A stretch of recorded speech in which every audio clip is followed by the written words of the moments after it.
Welcome in to Check the Mic. Steve Palazzolo Sam Monson live on YouTube. Coming at you from the Antonio Cromartie studio in part with Huggies. All brought to you by FanDuel.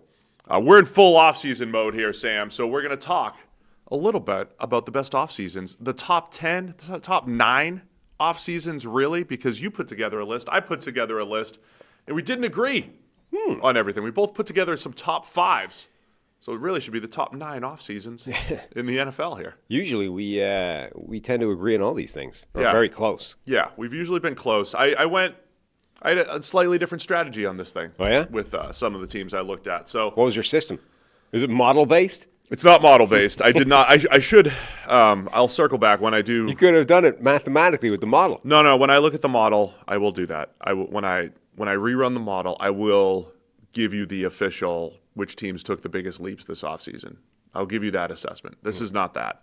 I looked at some teams because some teams had less to do than others, right? Sure. So I picked some teams who had a lot to do and did a lot, and I picked some teams who didn't have a lot to do, but they did it. Well, that's always the complicating factor with this, right, is that the worst teams can take the biggest leaps because they suck, right? Like simply changing everything probably makes you a lot better because everything's bad, right? Yeah. So if you get rid of a failing coach, get rid of a failing general manager, bring in a new quarterback, like these are all massive leaps forward that just a good franchise can't achieve. So by default, you tend to end up gravitating towards the teams that were just terrible the year before because they make so many changes. And, for those who say. Taking a look at my list, is that what I've done? What have you done? Yeah, yes, it is. No, it's not. It's a mix, actually. It's a mix of teams that did exactly that and good franchises that haven't done that much. Yeah, there we go. So, we'll both have, I'm sure we'll have a great mix here, but it is full off-season mode, and as always, send us your emails, check the mic at the33rdteam.com for other suggestions and show ideas and the whole deal. We passed 85,000 subscribers on the old YouTube. So thanks to everybody. Good milestone. We always used to joke millions and millions of viewers or listeners at the time when we said it. Or 85,000. We were well over 1 million during That's true, yeah. during the draft. Just viewers, just on YouTube. Just on YouTube, well over 1 million. And a lot of people on audio as well. So, an absolute ton of people listen. Shout out to everybody. Appreciate it. And I didn't tell you this off air. I've run into a lot of fans on the streets, in the line at the Creamy Whip, over at the just grabbing some ice cream with the kids. Guy at Kroger stopped me. I'm curious.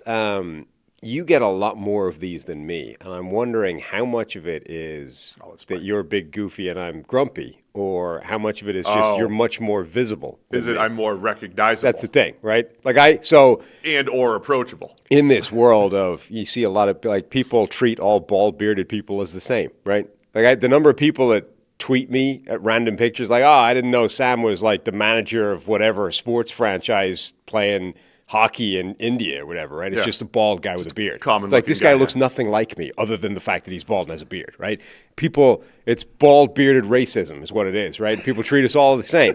So I don't know if it's all bald bearded people look the same, and maybe they're going up to a whole bunch of random bald people being like, hey, I love Check the Mic. Or if it's that you're just a lot, larger and recognizable than I am. Yeah, I think it's the recognizability and maybe the approachability.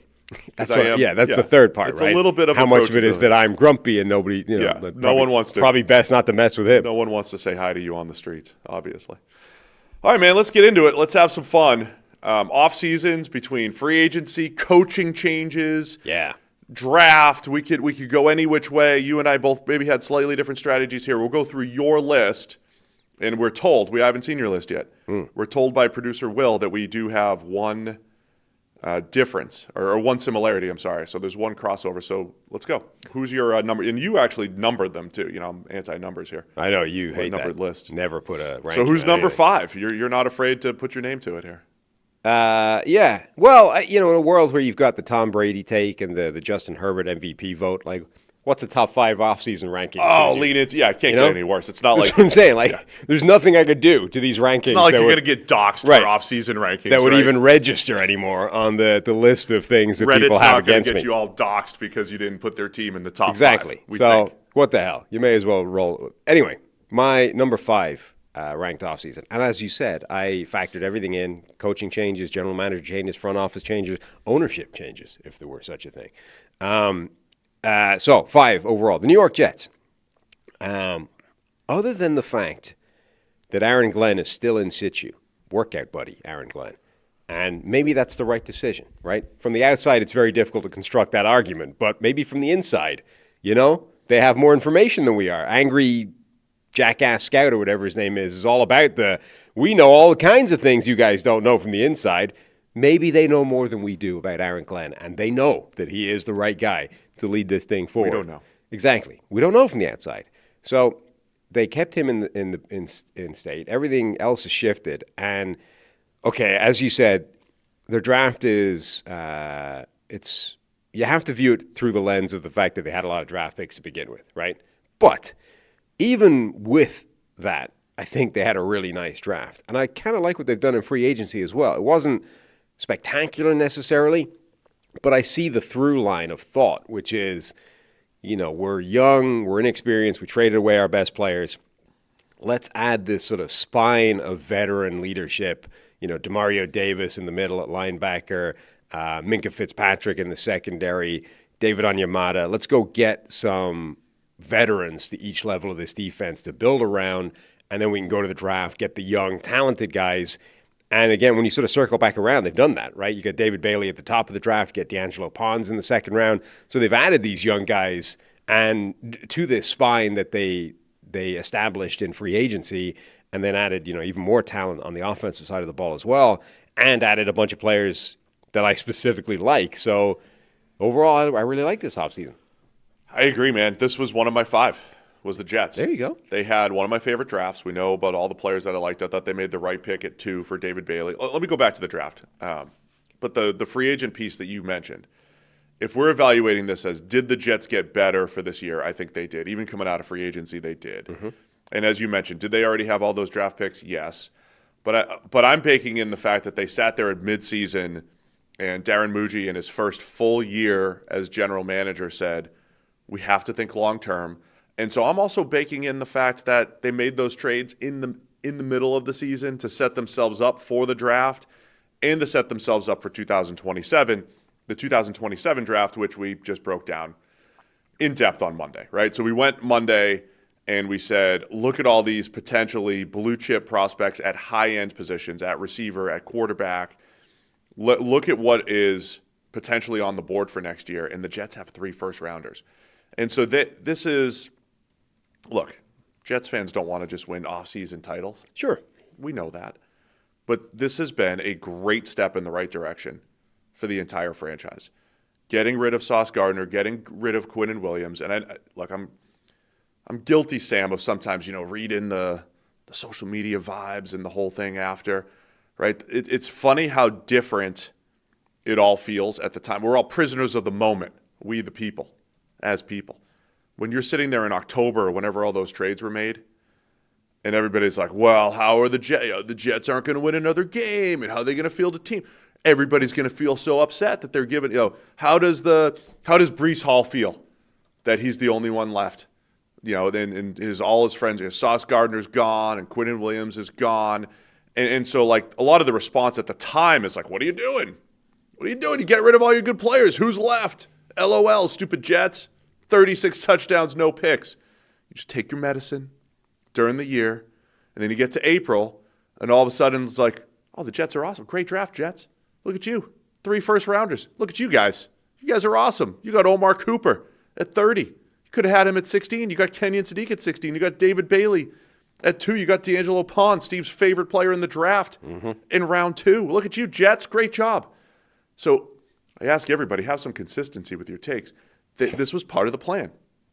And part of the plan was to think, over the next 2-3 years. And they executed part 1. The sprinkling in of free agents, the Joseph Asai, you mentioned, DeMario Davis, even just Deshaun Wright, who I've been lower on. You get 1 year, 1 year of Deshaun Wright. The money they paid for him is a steal. So I think in the short term, the Jets got more competitive, and you could argue, hey, that's going to screw them. So, they're going to screw themselves out of maybe a top draft pick if they start winning too many games. But Fine. They got better in the short term. I like a lot of the veterans that they added. And then I like the draft, and I just think they're moving in the right direction. Yeah, I mean, I'm not giving them credit for trades that they did before this, except that, that's the context with which you should view this whole I'm not really giving project. them credit, but it is the context, and I think I think they executed the second part of it. Right, and that's the thing. Like, overall, I can see the coherent strategy with this entire offseason, right? It looks like something, it's joined up thinking. You can see the sort of whole thought process behind the thing in free agencies where we're going to get some serious leadership, and that looked like something that was lacking from the team last year. That was the thing. That was one of the biggest indictments, in my opinion, of Aaron Glenn, is that this team looked like it quit late in the season, right? Maybe as much as any team in the NFL in this world of guarding against tanking late in the season. Like, it looked like the Jets checked out. Now, they traded away a lot of their best players. It makes sense, but that type of thing tends not to happen if you have a strong sort of leadership element and a strong locker room. This team didn't look like it had that. So you bring in at least three, one at every level of the defense, these established veteran players. That feels like something that would guard against that, particularly when you then go to the draft with this ton of draft picks and bring in a lot of just a large volume of young players that you expect to be significant parts of this thing going forward. I think that makes a ton of sense. Counter arguments to this idea that they're a top 5 offseason. Didn't love the Geno Smith being the answer at quarterback, albeit the short-term answer at quarterback. I liked drafting a quarterback, taking a swing at one in the mid-rounds. Cade Klubnik, not necessarily the one I would have gone with, but so that's 50-50, right? Like, I like the idea of taking the swing. I don't necessarily like the player that they did it with. Generally, their quarterback solution right now looks pretty rough, albeit with the obvious point towards next year's draft. I was almost going to argue the opposite, which is and look, I think you and I look at the quarterback position always through this longer term lens, especially in a team that's rebuilding, and I think it's got to be a challenging discussion in the building for the Jets when you say, like, man, we would really love to be in good position to draft our long-term quarterback next year, but we also want to win and have some hope for the fan base. I think buying low on Geno Smith looked awful last year. Yes. He looked awful. Mm-hmm.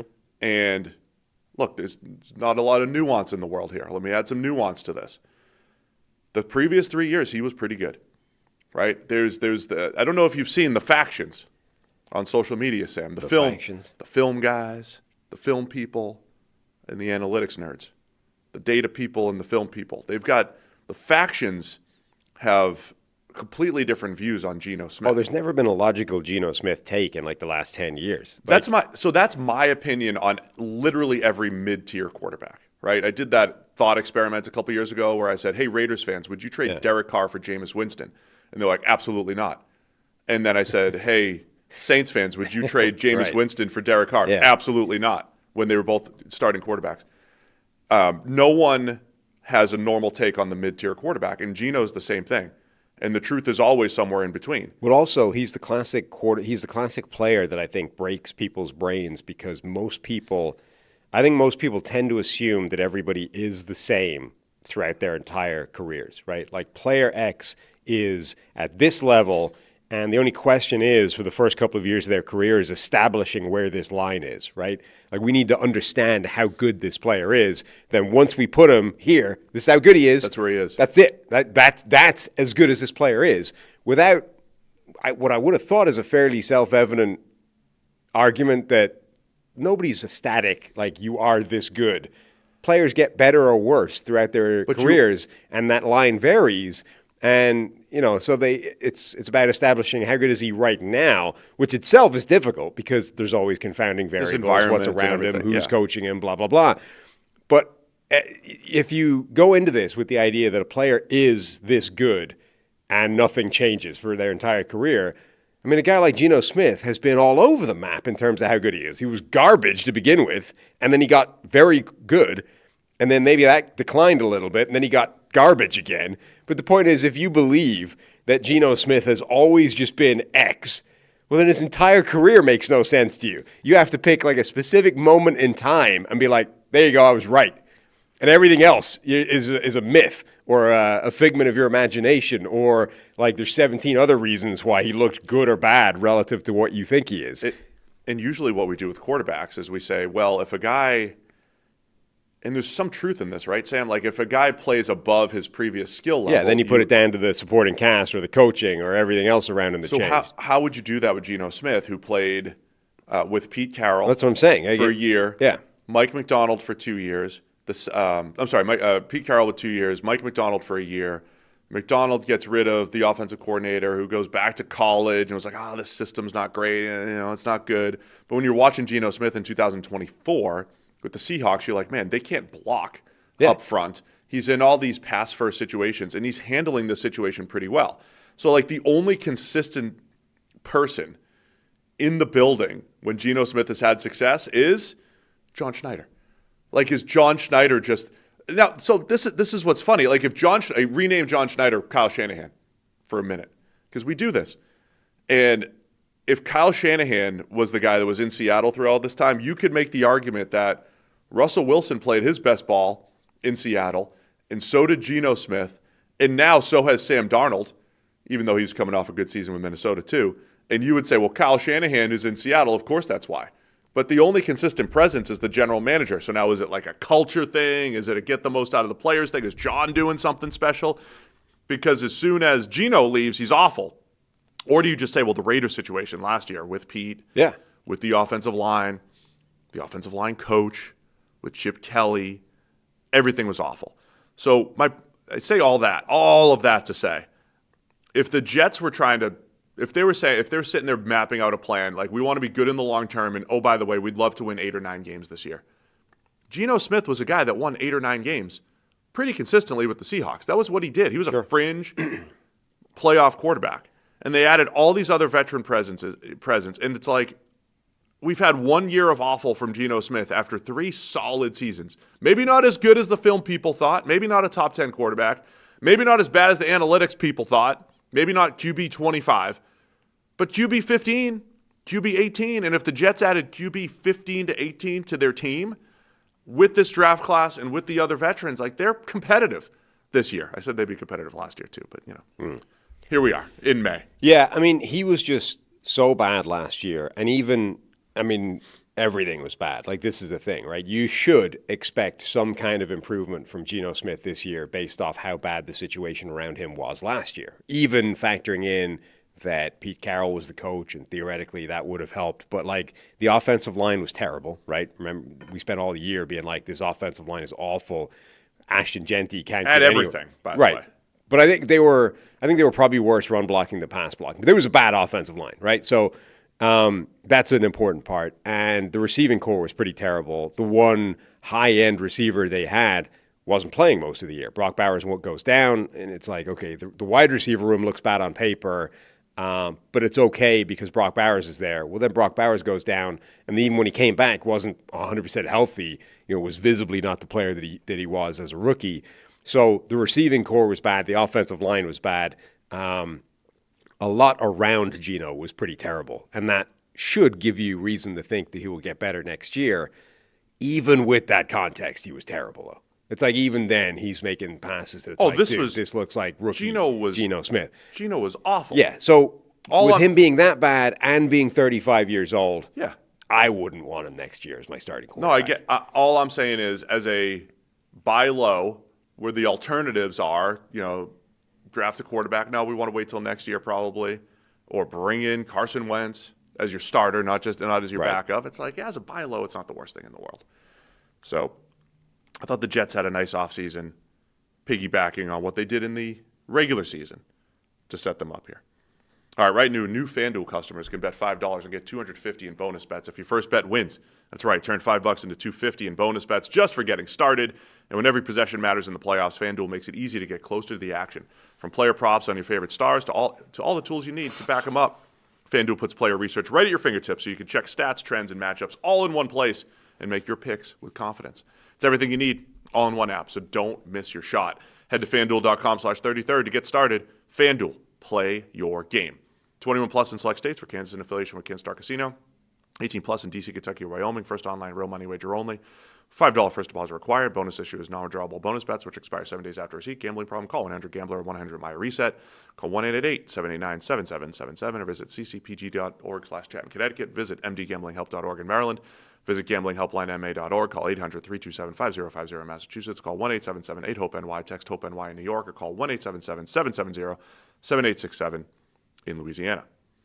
All right, man, that's number 5 for you. Let's go to your number 14. We're staying in the same building. The New York Giants, I thought, had the 4th best offseason. So this is a big one where it's like a huge part of that is bringing in John Harbaugh.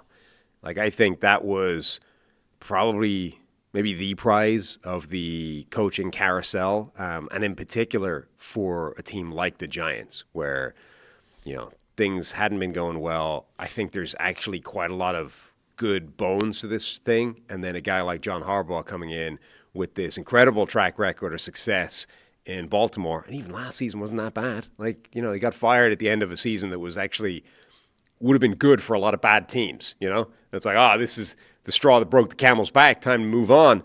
And then I think the fact that he was able to get himself total say over the roster as well, like the sort of negotiation, the power struggle when they brought him in.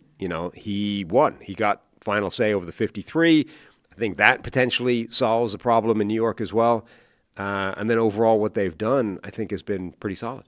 So you think the Giants, the biggest piece here is getting the coup that is bringing John Harbaugh in? The coup. Yeah. The coup. I mean, I think that's a huge part of it, yeah. With personnel power, exactly, as you mentioned. Right. Now, that's the one I think is, I don't want to say risky, but I also think their draft was good as well. Like, I'm not, No, I get it. I agree. But I think that, that's a huge part of it. The fact that they secured John Harbaugh coming off what had happened to them. It's an interesting trade-off. I always talk about the balance sheet. The trade-off that the Giants made, losing Dexter Lawrence, and let's just say it was just a failed, it wasn't going to work anyway. For whatever reason, it wasn't going to work. Losing Dexter Lawrence. Yeah, I'm working on the base. I wouldn't have done that, but I'm working on the basis that bridge was already burned, and therefore, if you've established that bridge is burned, and there's just no way he's going to come back, and depending on whether you believe these things, the reports were basically that Dexter Lawrence came to them last year looking for more money. It was like, I've dramatically outperformed my contract, which, by the way, he'd only kind of signed relatively recently, right? Yeah. But nonetheless, he's right. He had outperformed the contract. Came to them, was like, I've dramatically outperformed this contract. I want a redo. I want more money. And they said no. And he was like, all right, fine. And showed up at 360 pounds and, let's say, kind of mailed in last year, right? Did not play in perfect shape at 100% of his power last year. And even then he was pretty good. But nonetheless, if that's the player that you're going to be dealing with, if you forced him to stay, right? If you said, we're not redoing your contract, we're not trading you away, you are coming back next year, you are a part of this team. If that's what you're going to get, right? Sort of a malcontent guy who's going to show up 20, 30, 40 pounds overweight and not give his best, then I think you're better off trading him for the 10th overall pick and making the best out of that situation. Yeah, and the point I was going to bring up was, even if, let's say that was inevitable, the trade-off is Francis Maui-Noah, right, and DJ Reader now coming in.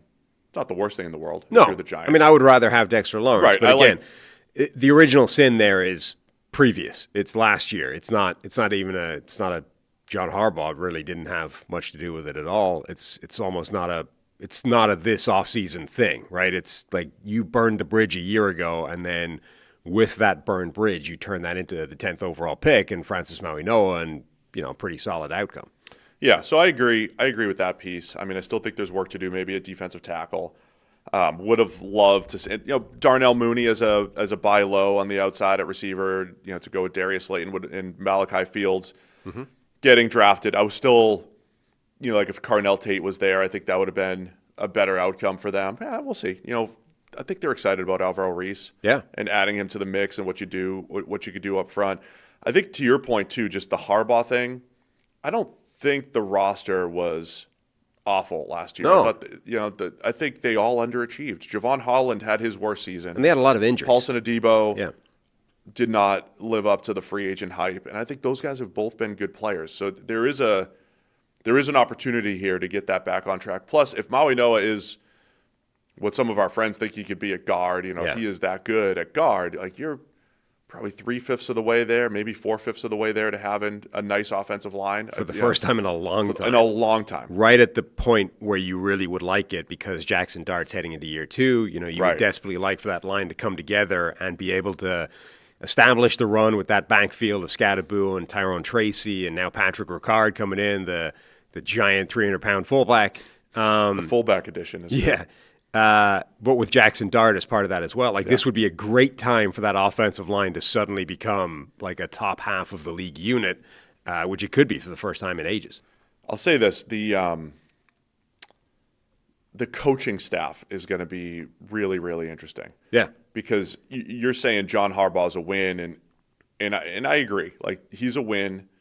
He's come from a place that also had great infrastructure, that had multiple decades of winning consistently, going from Ozzie Newsome to Eric DeCosta, the analytics staff, the support system with the Ravens is really good. I think the biggest thing that Harbaugh does well is his ability to win with Joe Flacco, one with Lamar Jackson, one with a slew of different offensive coordinators and defensive coordinators. And so maybe he can handle all of this. But you kind of have Matt Nagy coming in from the Chiefs at offensive coordinator. That's an interesting one. Right? Like, the other times that Harbaugh did bring people in from the outside. Apologies for drilling noise. Construction Just over disappeared. here. Yeah. Like he's brought in people from the outside before, but there was also a lot of promotion from within, and the defense had always stayed pretty consistent. You at least have Denard Wilson, who had some history there defensively. I think the Nagy one, and this isn't to say Nagy was a bad head coach, therefore he's going to be terrible, and Mahomes' stats got worse, and it's all Nagy's fault.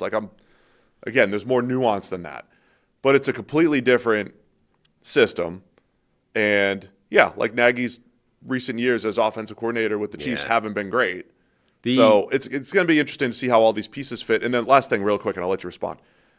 And then the personnel thing sounds good, but again, he doesn't have the history there, Harbaugh. He's never been the full-time, final say on the roster guy. He's always had Eric DeCosta in the support system of the Ravens. So there's some risk attached to all this too, even though I think it was a good move for the Giants. Yeah. Generally, Harbaugh has had a really good track record of hiring coaches. And I think that's one of the really underrated aspects of that job that people don't factor in enough. I think the NFL probably does. You hear stories of these guys now going into interviews, and it's we want to know what your coaching staff looks like and actually what your next coaching staff looks like when your coordinators get hired away from you, when you've had a good couple of seasons. Who's next off the rank? So I think the NFL probably factors that in. From the outside, I'm not sure the public or the kind of the analytics or the analysis, rather, class of people do enough. But generally speaking, Harbaugh has had a pretty good track record of churning out coaches as coordinators. Matt Nagy as your offensive coordinator is definitely an interesting name for him to pull out for this Giants job. And as you said, I think it's reasonable to see that as a red flag. Nagy's an experienced offensive coach, but let's say since he got that Bears job, it's kind of hard to construct the argument that he's the guy you would go for, I'm not saying he's not a good offensive mind or he isn't, but from the outside, how would you make that argument, right? Everything has gotten worse around him since that job, effectively. So it's difficult to be obviously his resume is amazing. Let's bring him in. I've softened up so much over the years on that stuff. What should he have done better with the Bears?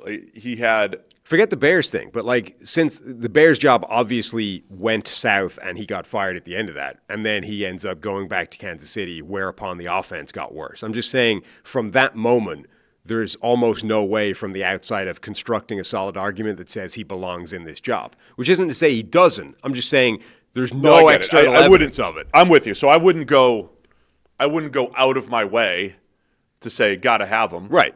But I'm not saying it is a bad hiring. I'm just saying from the outside, there's no way of constructing the argument that says it's a good hiring. I'm trying to push back on so many. We're in this world where if you just just start naming head coaches, 90% of them get negative reviews. They're like, because almost everybody's they're all negative. Yeah, almost everybody's tenure ends up with them being fired, right? No matter how good they were. And I'm just trying to push back on that a touch and be like, with the Bears, they did have that epic 2018 run, but you've got Mitch Trubisky and Justin Fields as your quarterbacks, and we know we've seen the after effect of Trubisky and Fields, but they're not that great. You do get a lot of coaches that fail in the head coaching gig. They go back to a coordinator, they have another couple of great years with an offense, and then, okay, it's good to give him a second, like Josh McDaniels, right? Josh McDaniels got a second shot at it, even though he'd been at the helm of one of the worst head coaching stints of all time because he had 10 years back at the helm of a good offense. Like, well, maybe he's learned how to coach again. Head coach. Maybe he's learned how to run a building, right? Turns out he hadn't learned shit in 10 years and ran it off the cliff again. McDaniels is at the extreme end. Like, we've seen you be the worst coach in the NFL twice. But the point is, he had the 10 years in the middle where he'd been at the helm of a really good offense again, and so it made sense to at least theoretically give him another shot at it, right? Yes. Nagy has gone back to an offense that has one of the greatest quarterbacks of all time and Andy Reid in the building, and somehow that offense has gotten worse every year he's been there, right? So, I'm not saying it is a bad hiring. I'm just saying from the outside, you cannot make the argument that it's a good hiring. Yeah, that's fair. So that's what's interesting to me about the Giants, because I'm with you on like your overall moves and getting Harbaugh in there, but there are some question marks as he's got 53 control, Nagy's fit in there, even though I think it was moving in the right direction. So that's your number 4. Who's number 3 on your list? Number 3. This is where we get, you can make this list even if you're just a good team to begin with. Number 3, the Philadelphia Eagles. How does Howie do it every year? Okay, it's not quite that ridiculous, but I do like the offseason that they've had. I think they've made some good additions. And then I think the draft was really good. By the way, one thing for the Giants we forgot to mention at draft time, I didn't realize how much they'd given up to go and get Malachi Fields. They gave up. They were one of the teams to give up next year. Yeah, the only three trades in the entire draft involved a future next year's draft pick, and the Giants were one to trade up in the 3rd round and get Malachi Fields. So that's a pretty significant statement of intent in terms of how good they think he can be, that they've gone up. Now, again, that generally is not a good strategy, and so I'm certainly not using that as a reason that they had a good offseason, but it's worth noting that like a guy like Fields, who I think could be a better pro than he was in college if his usage is better, the Giants traded a future pick to get him, which I think is a pretty significant statement in this draft. I think it also finished off what we talked about, the theme of their draft, adding physicality, with Maui Noah playing guard and Arvell Reese, what he's capable of doing, Colton Hood playing press coverage, Malachi Fields as the big-bodied, physical outside receiver. That's the thing I would love to study this offseason too, is not just when teams trade up and give up mid-rounders, but to go get a type, right? I guarantee in the building they're like, well, there's no one. It's not even that we love the player. We do love the player, Malachi Fields. I bet they're saying there's no one else like him in the draft. Just like you might trade up, there's no one else who can do X. There's no one else who can rush the passer anymore. There's no one else who could play press coverage, or there's no one else, who's a 330-pound defensive tackle. And you go get those players.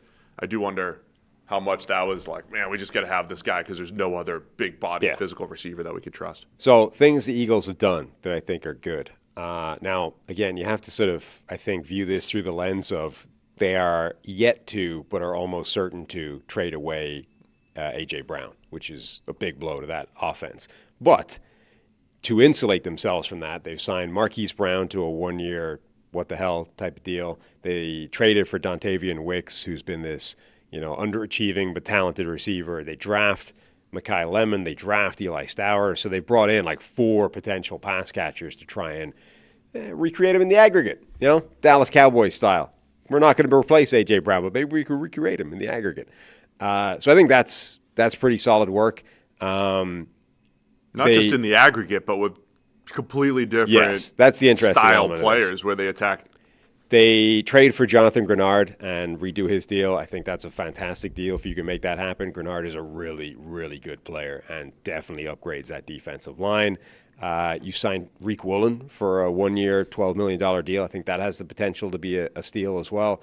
So I think they've added some solid players and they brought back a couple of people as well. I think generally free agency in the totality, it was pretty good. And then their draft was pretty interesting as well, focusing largely at the top of it, but they also add some interesting players in the second half of it as well. Yeah, I considered the Eagles as well. I think their roster's a little less flashy than it's been during the Super Bowl years, but it's because they did a little go for it move. For a couple of years they went for it. They were more aggressive, but they haven't had to tear it down to build it back up again. I think trading for Jalen Phillips, getting a half year out of him, letting him walk, get a comp pick potentially, and then and then bringing Jonathan Grenard in with a trade. I think they're making a lot of good under the radar subtle moves. Yeah. Tariq Woolen for the 1 year, as you mentioned, and the way they drafted, I think they're all good moves. Like if you view those two moves as two sides of the same coin, you get to, instead of giving Jalen Phillips the contract that he got this offseason, they were able to let him walk, factor in the idea that that's going to bring a comp pick back, trade for Grenard instead.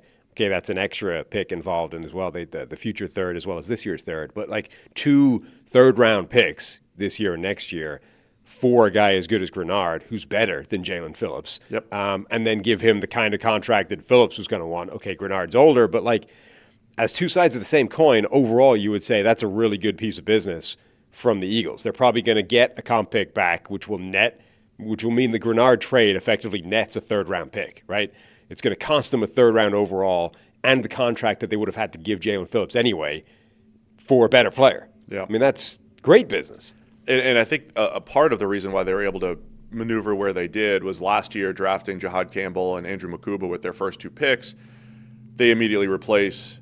I mean, Campbell was already playing anyway, but you don't have to go out of your way to replace Nakobe Dean at linebacker. You don't have to go out of your way to find another starting safety because Makuba steps in. I know Reed Blankenship's out, and they're not maybe fully set at safety, but I think they've done some really nice things.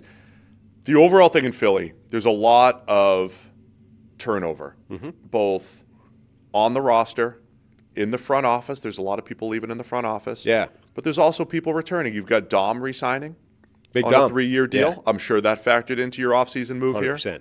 The guy, the outfit. He fills 3 jobs for the price of 1, or probably for the price of 3, because I'm sure Dom negotiated a good deal. Himself. It was a one-sided negotiation. Yeah. Dom just walked in with a new contract and said, sign it. Here are my terms. I sent you the picture in the back of one of those videos of here's Howie wheeling and dealing at the draft, was Big Dom in the war room. How would you describe how he's dressed? I mean, he's there to get some business done. He's dressed kind of like Biggie. Yeah. He's got like a bomber jacket and the flat cap and sunglasses inside and what appear to be several giant chains around his neck. I feel like that outfit alone was worth, I tweeted this at the time. I was kind of joking, but I honestly think it's true. You know that idea of implied marketing? Like, if you just appear in the news or whatever, it's worth X to you in terms of marketing budget. What do you think Dom is worth to the Eagles franchise in terms of implied marketing? It's got to be quite a lot. Massive. Yeah.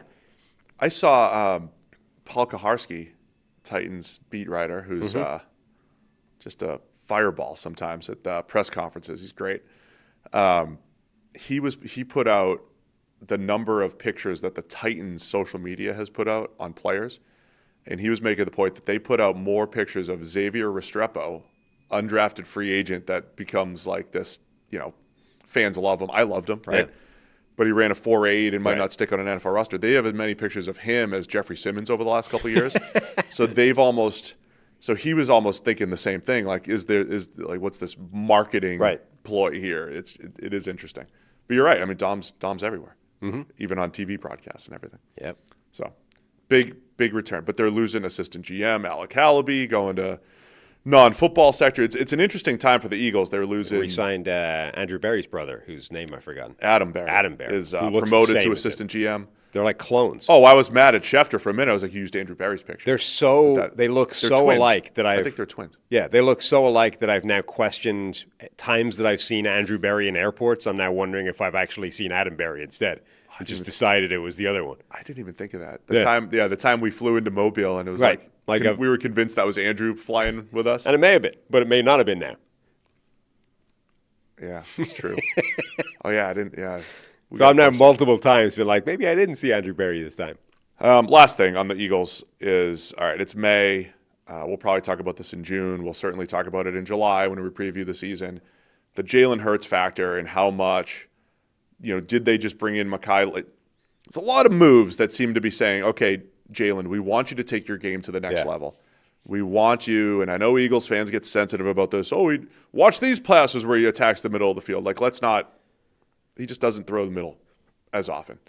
The offense has gotten stale. Yeah. I mean, look, we nip that in the bud right away. Like, he is, I think, demonstrably he targets the middle of the field less frequently than I think literally every other quarterback in the NFL. Like, he's either last or second to last over the last X number of years and I'm targeting the middle of the field. So, yes, you can find passes where he does it because every quarterback has to at some point, but he doesn't relative to everybody else. That's we all a fact. need to move on in life from being a part of arguments where somebody shows this one-off outlier example and says, see, you're wrong. No.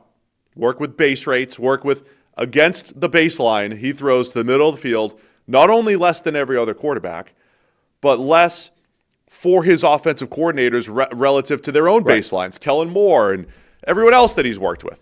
So, with Sean Mannion coming in with a more Packers-like system, this is the first time they've, I think, tried to maybe plug Jalen Hurts into more of a system rather than the offensive coordinator playing to Jalen Hurts. And I think it's going to be a really interesting season. And I also understand, like, Jalen Hurts has won a lot of football games. Yeah. We poo-poo QB wins and blah, blah, blah. And in my old age, I don't poo-poo it as much.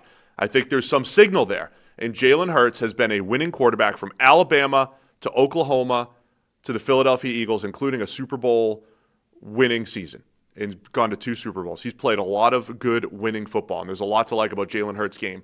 But I do think this is a bit of a crossroads for him and the Eagles in his development where they want to take his game to the next level with Sean Mannion, Mekhi Lemon, Eli Stowers, and the Binky, A.J. Brown, the guy that when all else fails, you just throw to him. Let's throw ISO routes to A.J. Brown. They're taking away the Binky, and they're giving him a whole different type of receiver. I think it is a crossroads season for Philadelphia, and I don't think we're overrating that. We'll repeat it a bunch because it's the offseason, and the news items don't change between now and August, but I think it's real. I think this is reality. There's 2 things I think about that. Number one, he's sort of entering this Russell Wilson territory where describing traits of his game or describing patterns to his game is not necessarily making a value judgment on how good or bad he is, right? So for years, Russell Wilson with this, let Russ cook, why is he not passing the ball more? Like, there was clearly an element of Russell Wilson's game where it's like, this is different to the way everybody else plays the game. Obviously, it's successful. It's getting them to Super Bowls, right? He's good. He's extremely talented. He's a great quarterback, but he plays the game in this certain stylistic way, and it's definitely not optimal, right? Like, if you were designing a quarterback in Madden or whatever, you were creating this guy from scratch, you would not design him to play the game this way because it can be limiting in certain ways. And so you have this constant feeling that how do we unlock the next 2% of Russell Wilson? Because that may be the edge. I think you're now in the same world with Jalen Hurts where, again, he's been to Super Bowls. He's, it's not like it's unsuccessful, but multiple times in the year we reach this point where we're like, this doesn't feel like it's working as well as it should, and how do we change that? So there's that element. And then number 2, the other thing I think about this is the extra complicating layer on top of it. Before, we used to be like, well, coaches that have just a system and don't adapt to their players, well, that's a bad coach, right? You need the good coaches, they'll change their system to the players that they've got, and that's how you get great coaching.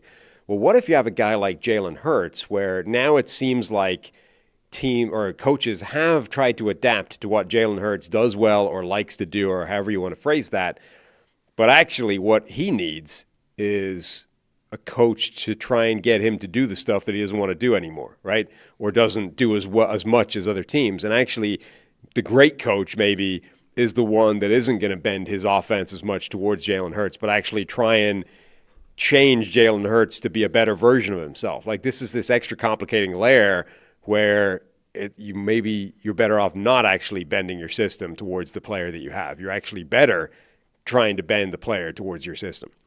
Yeah, I always say the quarterback, we'll move on, but QB, they get the poetic license to run the offense the way they want. And Jalen Hurts can run the same play call differently from Patrick Mahomes, from Josh Allen, from Lamar Jackson, whoever you want to compare him to. And I think the QB's style comes out more. It's one of one as far as positions in sports.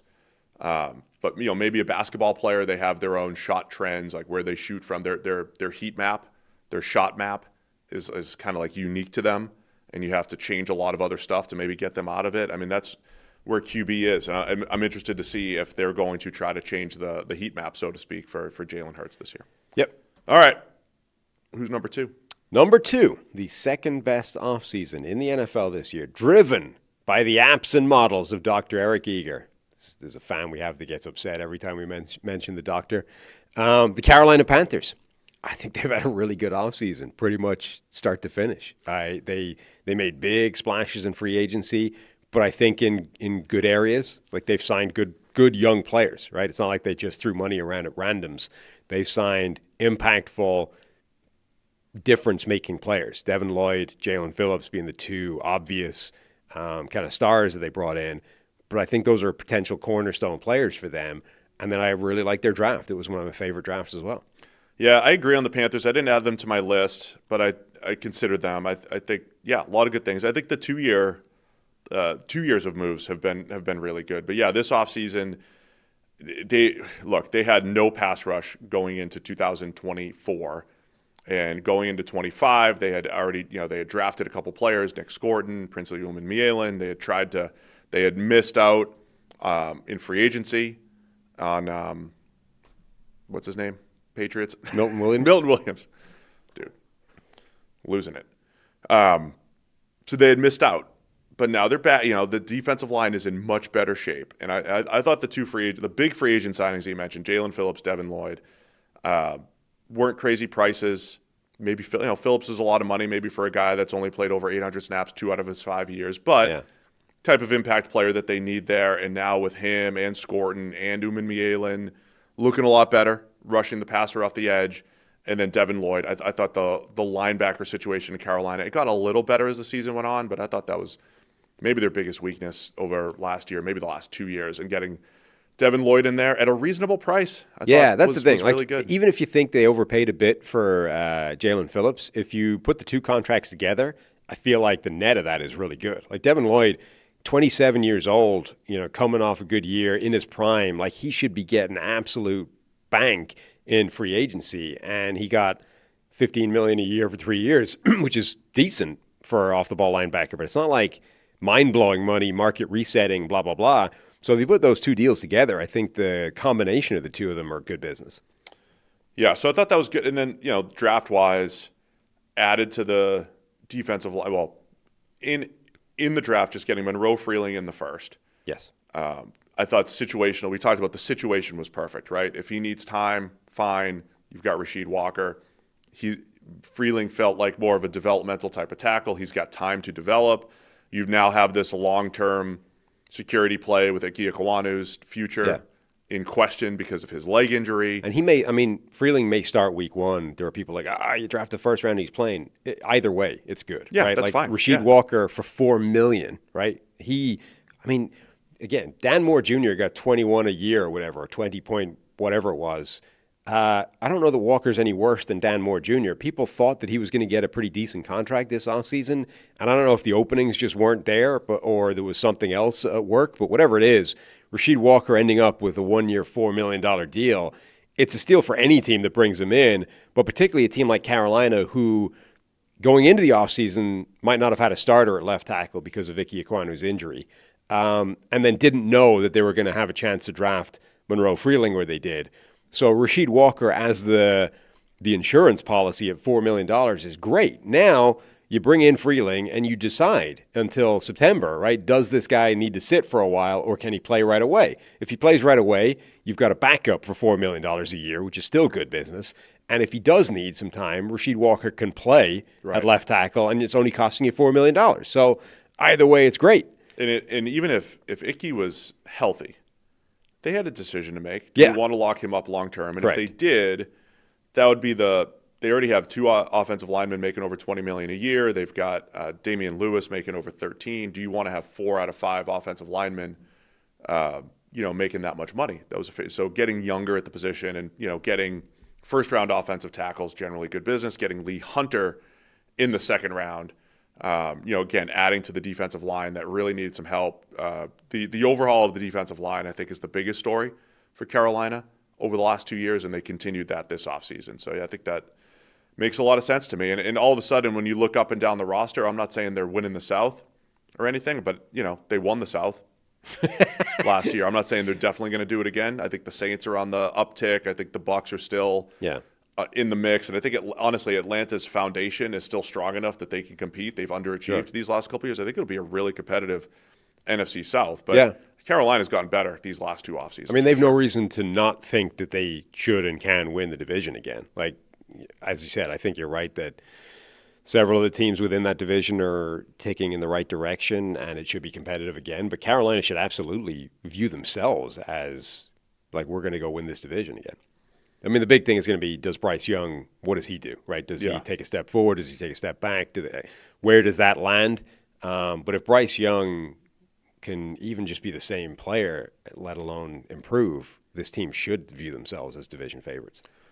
So that's your number 2. We're going through your top 5 list. We'll go through my top 5 list. I've had a couple differences. I had one similarity, one same team, the Jets. So I'll have 4 to go through. So who's your final? Who's your number 1 offseason? Yeah, this one's the easiest one, but and it sort of falls into the category of, like, given where they were, obviously it has to go this way. But the Raiders. Yeah. Celebrate Walt in the chat. But I think they brought in the right coach. I think they brought in a good quarterback. It was the right decision. I think they were right to throw a boatload of money at Tyler Linderbaum and try and overhaul that offensive line. I think Kirk Cousins was a smart signing to give you the flexibility. Again, like Rasheed Walker and Monroe Freeling, you can decide now whether Mendoza needs to sit, whether he has to, or whether you can start in week 1. Cousins allows you to do that. He's also, I think, the right kind of quarterback to mentor. Like, Cousins at this point has to understand that he is a backup, right? And then maybe he has a chance to play starting games here or there, but, like, his time as a starter is basically done. And I think Cousins is probably a smart player to present to Mendoza as the guy. Like, this is how you do it, right? Watch Kirk. And Mendoza, given his maniacal tendencies of, like, give me the headshot list of all my teammates, etc., so I know them by sight before I've even met them, Cousins is exactly the right guy to kind of program that into him from the get-go. So I like that. I like a couple. I'm not universally in love with their free agency haul. I think Quay Walker is not a particularly good player, and they gave him a lot of money. However, Nakobe Dean, I think, is a good player, and they brought him in as well. So, like, they made so many moves in free agency that automatically I'm not going to love them all, but I think they brought in some good players. The counterfactual of if they had pick 14 and the Ravens first rounder next year would versus Max Crosby would have been interesting. But look, if Max Crosby goes out and balls out this year, and it's fascinating because they made all those free agent moves, bringing in Kwity Paye, bringing in the 2 linebackers. They made all those moves assuming that Max Crosby was off the team. Then you drop him back in there with 2 first-round picks coming in. Yeah, right. And it's like, well, I think you'd still rather have the 2 first-round picks for the long term, but in the short term, if Max is there, I mean, the defensive line can at least be formidable. I mean, it's a little better defensively. Bring Eric Stokes back. I thought, coming off of a decent year, bring in Teron Johnson. Maybe a little risky with his injury history, but he's an impact nickel. Yeah, there's a lot to like about the Raiders. The big one being, okay, poor Pete Carroll at this, things were just awful for him last year. We should be better with Clint Kubiak. That's the thought process. You get Mendoza in there, and Linderbaum and the offensive line. Like, they improved in a lot of different areas that were poor last year. Yeah, the coaching thing is interesting because this time a year ago we were saying, Pete Carroll, okay, it's an interesting hire because of his age, but theoretically Carroll is a great guy to come in and overhaul the culture of an organization. And actually the culture got worse, if anything, right? Sure, training camp was great vibes with the Zorbs and whatever, right? Everything looked like a great time, but then the season arrived and his son was involved and he wasn't fired and other people were fired, and it was like, actually, him and Chip Kelly hated each other from the get-go. It was always a forced marriage, and the whole thing fell apart. So the one thing that Carroll was supposed to be bringing to that organization didn't happen at all. Now, Kubiak's an interesting hire because, number one, I think his offense is a good fit for Mendoza, for Cousins. It's a good mesh there schematically. We don't know because obviously he's a first-time head coach. Like, how will he do with the other 15 elements of the job? However, he has been brought up around the game, like literally from childhood. I mean, son of a coach. He's been around. He's seen a bunch of successful head coaches do this. If anybody has been prepared for this job, from a very young age. And this is the thing, like, as much as nepotism generally is a bad thing, there's reasons why sometimes there's like some logic to it, right? Like a guy like Kyle Shanahan had been brought up around the game, had seen it from a lot of successful coaches from a very young age. Like, there are some potential positives that nepotism can add to your resume. I mean, yeah, you get into the family business, and you're trained in the family business, just like right. And not just trained. Sons of doctors tend to become doctors, not podcasters. Exactly, right? So to me, I made this point, I think, during the draft shows. Like the biggest, or maybe it was the PFF show, but the biggest flaw to nepotism to me is not necessarily the guy getting the job in the first place. It's that your ability to impartially analyze whether he's doing a good enough or a good job once you give him the job is tainted, right? So actually, like, Kubiak, I think, has a lot of benefits to being brought up as the son of a head coach and had been around a lot of very good head coaches himself. That's the benefit to, like, your father having done this, your various having been in various systems from a very young age. So I think he is theoretically a very good hire. Now we just get to see if he can put that into practice. Yeah, Raiders, I'd say, moving in the right direction to get your quarterback. Still could use another offseason of, defensive additions, of maybe some pass catchers, and we'll see if players develop there. But they're banking on that here. Second draft for John Spytek, and then the draft overall, I think, was a good mix. And then the big sort of the X factor in there being Jermond McCoy, right, and what they can get out of him as a fourth-round draft pick, a guy that had first half of the first round talent, but fell because of that knee injury and the concerns for what the long-term implications of that are. Right? What do the Raiders get out of him? Do they, number one, does he miss time, and if so, how much? And will he be healthy? And then number two, if he's healthy, do they hit on that as a player? I want to see how they play that too, because there's this inevitable surgery that he needs to have, but seemingly inevitable, but not.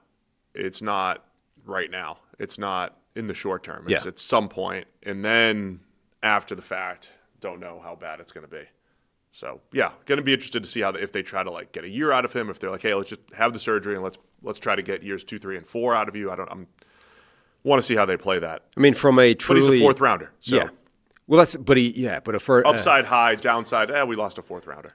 Oh yeah, it's like a very low risk proposition from the Raiders' point of view, and from a strictly cynical business, like the NFL is a business. They've already shown it is, because he was literally the first pick of the round where the contract money changes structure.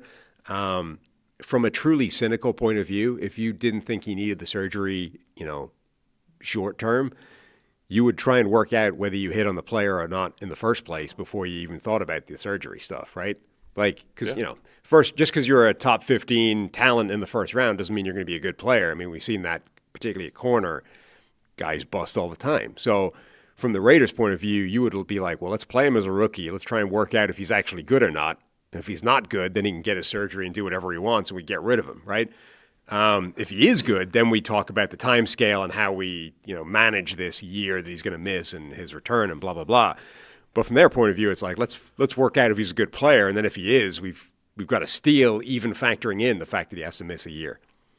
Got anything else on the Raiders in your top offseason here? No, just, generally across the board, I think that's a very good offseason. They added a ton of players, which again it helps look like a good offseason if you just added a lot of players, because, again, you're not going to love them all, but you focus on the ones you do like. You're like, well, they added a lot of players I like. Yeah, a lot of players. Yeah. But I think between the hiring of Kubiak, the cleaning house of the coaching staff that clearly wasn't a good mix last year, and the draft and free agent hauls that they brought in, even knowing that, some of those players won't be good.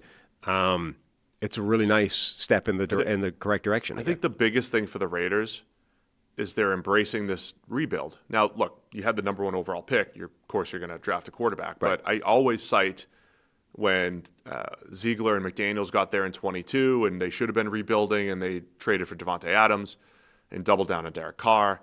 And then last year, it was a curious move to bring in Pete Carroll and Geno Smith when they should have been rebuilding. They were the clear 4th best team in the division.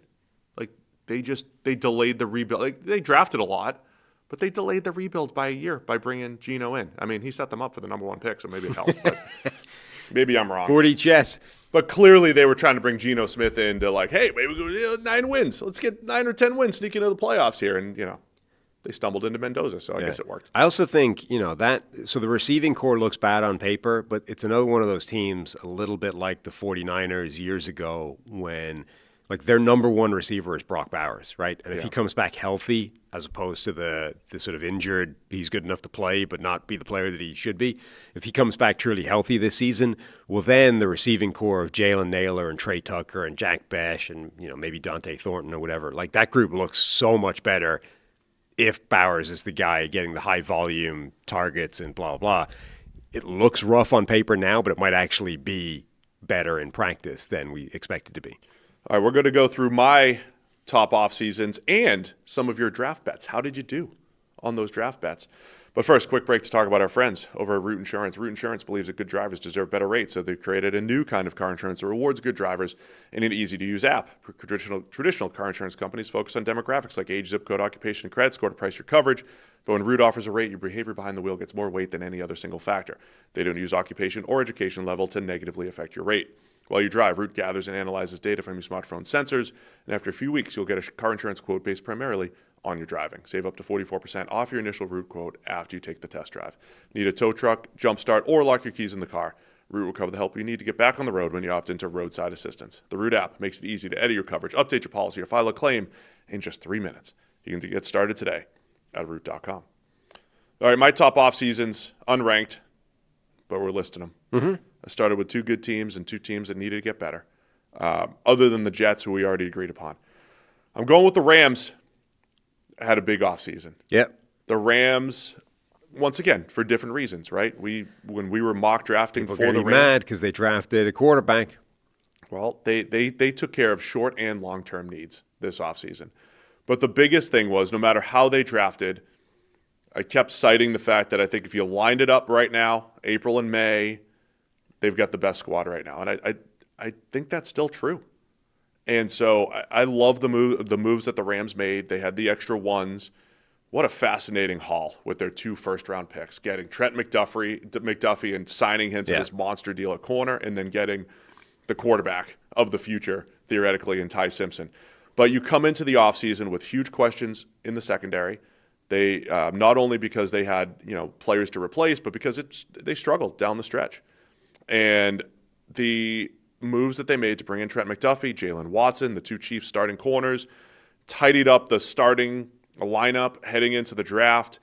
I think the Rams had a really nice offseason, not because of volume, but because they solved their most acute needs very early with at corner in particular, bringing back their safeties and just locking in that secondary. And I think that was why the Rams are up here for me. Yeah. To me, their offseason, I think, could be summed up in they went into an offseason with one fairly clear weakness on the roster, and that was their cornerbacks. And they secured that by bringing in the chief starters in 2 different ways. But the trade for McDuffie and then signing Watson, I mean, you completely immediately eradicated a weakness and turned it into a strength.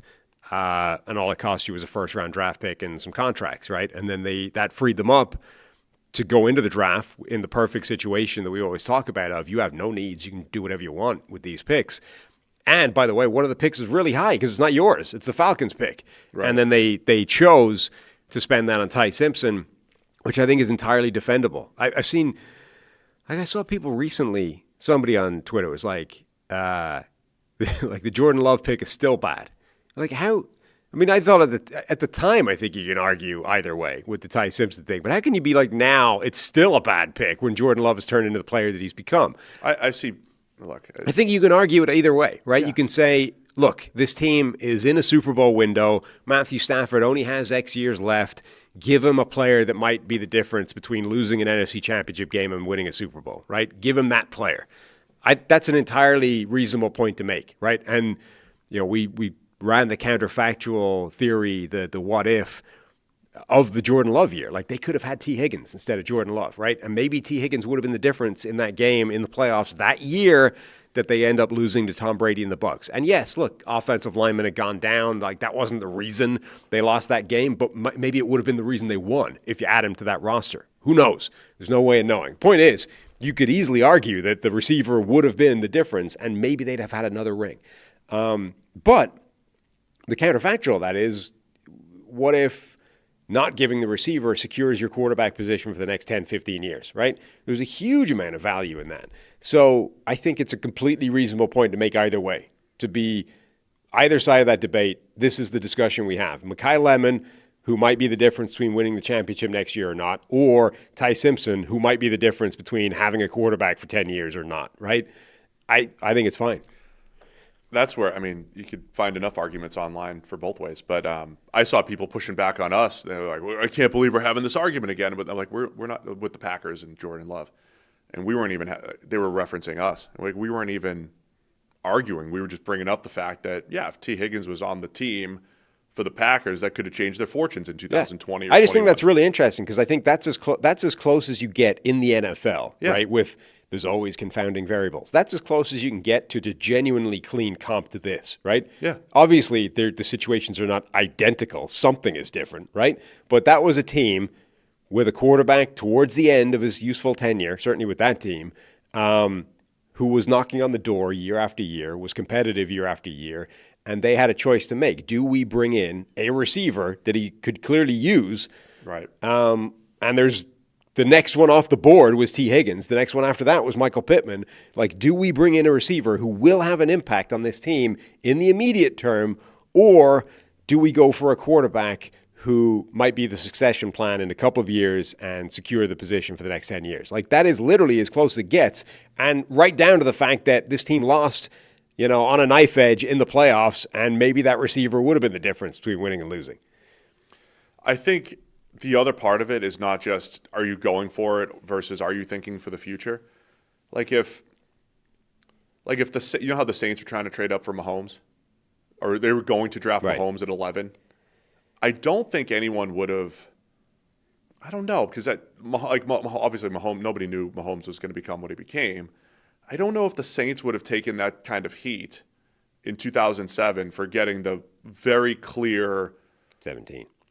What did I say? 2017. Yeah.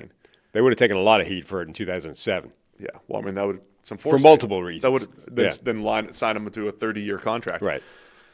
Had they drafted Mahomes at pick 11 in 2017, while Drew Brees is still, I don't want to say in his prime, but he's playing some of his best football still. He's got 3 or 4 years, and we saw that on the other end, right? I don't know if they would have taken that heat because of what Mahomes looked like as a quarterback. Air raid quarterback with incredible tools, and if you put it all together, and the narrative on Mahomes wasn't like he's going to be, a top 5 quarterback of all time. It was put him in the right system and the right development. Man, he's got a lot to work with. And he goes with Andy Reid and the Chiefs, and if he had gone to Sean Payton in the Saints, I think we would have said, okay, good move by the Saints, thinking for the future. The difference with Simpson always comes down to what you said about Michael Penix a couple years ago. People thought Penix was a second rounder. Yeah. And so when the Falcons take him at 8, it's not that they're thinking long-term about the position. It's that they're getting the guy I don't like. Yeah. And so a lot of people just don't think Ty Simpson's good. Yes. And I always I take the stance that I don't think we're good at telling you who's good at quarterback. Mm-hmm. And I've softened my stance of, I used to, everybody says, well, if you love the quarterback, you got to take him. I don't care if you love the quarterback. I don't know if you're good at evaluating quarterbacks. And so I take that uncertainty and say, take shots, and I'm not going to disparage taking shots, whether it's Ty Simpson. And now, I would change my tune on the Jordan Love thing because I didn't love Jordan Love. Yeah. I was wrong. Who cares? And that what was I thought. based, right. What I thought about Jordan Love. Exactly, and that was based off effectively we just don't like the player. Yeah, right? we didn't like the player, and yes, you're sacrificing something in the short term, which happened. Like a number 2 receiver that year probably would have been helpful for the Packers. It's like he was a very raw, inconsistent, toolsy quarterback, and I think certainly at the time we were a lot more negative generally on that style of player. Right, that was kind of before there'd been a run of them working out, and it's like, man, I just don't love that as a swing, right? Now I think we would. Now I think we're both much more of like it doesn't really matter what you think of the quarterback if they think he's the guy, and you're willing to give him whatever development time he needs or wants.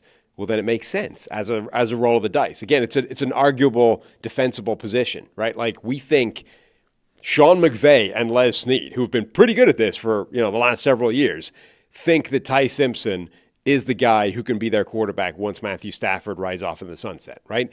If that is the case, then spending the 13th overall pick on him at a time where they could use it on Mekhi Lemon instead, I think is a completely reasonable position to take. Now, it's also reasonable to say it might cost you a ring and Mekhi Lemon would be the difference, right? Oh, this draft is going to be this draft that we thought was weaker. I think one of the stories looking back is going to be the teams that passed on the good football players. And we've always cited Caleb Downs and Reuben Bain as those two now. Bain going at 15, Downs going at 11 or 12.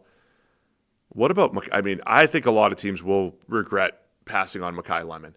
And there's a chance the Rams are one of those. Right. But they're thinking to the future. But I think the Steelers not getting Mekhi Lemon, calling him early. Honestly, I think maybe even the Panthers. If Monroe Freeling doesn't develop, I would have taken Mekhi Lemon for any team in the teens probably. Yeah. So I think there'll be a lot of Mekhi Lemon, Caleb Downs, Reuben Bain, call them regrets when those guys are potentially tearing up the league in a few years, and you're thinking, man, could have had Mekhi Lemon, could have had Caleb Downs. But again, like the Jordan Love thing, you never get the counterfactual history of what would have happened, right? All you can do. So even if Mekhi Lemon works out, you won't know, right? Like we won't know what would have happened if the Rams had taken him. You never know what would have happened in the other situation. I think the point being that from this standpoint, right now, either direction is fine, right? Yeah. It's like I'm not saying you can't go wrong because if you miss on the player, it's bad, but it's an entirely reasonable argument to make from their point of view that we could chase the ring now, and that's Mekhi Lemon, or we could try and secure the next 10 years, and that's Ty Simpson, right? Either one of you can't do both, so I think either direction is a perfectly reasonable standpoint to take. One other example I'll give you, when the Steelers took Kenny Pickett in 2022, I think the next player off the board was Trent McDuffie, and I've generally been of the mind, you just got to take shots at quarterback because what else are you going to do? Would the Steelers rather now have drafted Trent McDuffie than Kenny Pickett? Probably, but they were different because they were in a desperate need at quarterback, so they kind of had to, but they passed up the good player. The Rams thing's interesting because they're passing up the good player when they don't need to necessarily, but they're taking the long-term play, which I respect. I'm fine with that. But I think the Rams did a nice job this offseason because they filled their needs early. And I'll say the same thing about my next team's the Houston Texans. It wasn't as flashy, but they were coming from – it wasn't as flashy as other off seasons because they're coming from a position of strength. Now, look, if C.J. Stroud doesn't play better in the playoffs, none of this matters. But to attack the offensive line in volume the way that they did, whether they're guards or centers or whatever, they attacked it in volume on the interior of the offensive line. And I love what they did on the defensive line. I didn't like Logan Hall as much as a player until this past season, and I think you're getting him at his peak. You brought back Sheldon Rankins. You locked up Will Anderson and Donnell Hunter for the foreseeable future, and then you drop a Caden McDonald into the middle of that defensive line. And so I thought the Texans did a really nice job of making a strength an even bigger strength, which is their defense, particularly their defensive line, and taking a potential weakness. I don't know if the O-line just hasn't been great the last couple of years. It was a little better last year, and they attacked it with volume. Whether you love Ed Ingram, he at least has played better football recently in his career. A somewhat buy low on Wyatt Teller, even though it's maybe an expensive buy low. Braden Smith coming in, another buy low to play right tackle, and then Keelan Rutledge to come in and compete at center. So I thought Houston did a really nice job making a strength a strength, a bigger strength on the defensive line, and taking a weakness on the interior of the offensive line and at least attacking it with volume. Don't forget signing Ed Reed Blankenship. Plus Ed Reed Blankenship in the second. They have so many. I mean, Kalen Bullock, Reed Blankenship, you got Jalen Reed. You've got some versatility in the secondary as well. Jalen Petrie, safety and name, who plays nickel. They have a lot. It reminds me a little bit of the Bills, where it's driven by depth. If you don't want Will Anderson and Danielle Hunter to get hurt, obviously, but I think they've got better depth on this defensive line as well, or just overall in this defense, and where they can handle some injuries. I really like the David Montgomery trade as well. I think that has the potential to make a real difference for them. That's a good point as well. Yeah, because they were when Joe Mixon was healthy 2 years ago, he made a real difference for them. I thought their pass game should have taken a step forward in the 2024 season. They ended up being more of a, let's give the ball to Mixon 20 to 25 times a game, and it worked well for them. I think they are better when they have not balance, but just options on offense. When they can run the ball and have more options and have a downhill presence, I think it is a little bit better. And then I'm banking on, I don't know if they can get anything out of Tank Dell coming off of all those injuries, but I'm banking on Jaden Higgins in year 2 and Xavier Hutchinson and Jalen Knoll, all the Iowa State guys to continue to be factors or develop, to go with Nico Collins as your 1. So I liked what Houston's done, despite some reaches in the draft that we talked about. Yeah, the draft would be enough to – I'm not saying it's a bad offseason or anything, but I think there's enough wrong with the draft process-wise that I'm not putting in my top 5. Those were the two that I put on my list that were playoff teams, final 8 teams, Houston for the 3rd straight year, that I just thought, okay, they did enough to maintain that status. And they did it early in the offseason to the point where I didn't necessarily I didn't go out of my way to love the Rams draft. They only drafted a handful of times. I liked the players that they added. Texans draft was okay for me, but I thought they handled their offseason business early, and so that's how they land on that list for me. Mm-hmm. Next up is the Washington Commanders. And this was different than I think last offseason. I thought last offseason, I didn't hate last offseason. I think I probably complimented it because I'm trying to think how I felt last year. Because they brought in Laramie Tunsil and Deebo Samuel. I thought Deebo was a good buy low. I thought Tunsil was a creative way to get a long-term left tackle that's difficult to do in the league. But it also felt a little risky because they drafted 4, 5. They ended up with 5 draft picks last year, so it didn't necessarily match. And they didn't draft a ton this year, but I thought the draft was fine.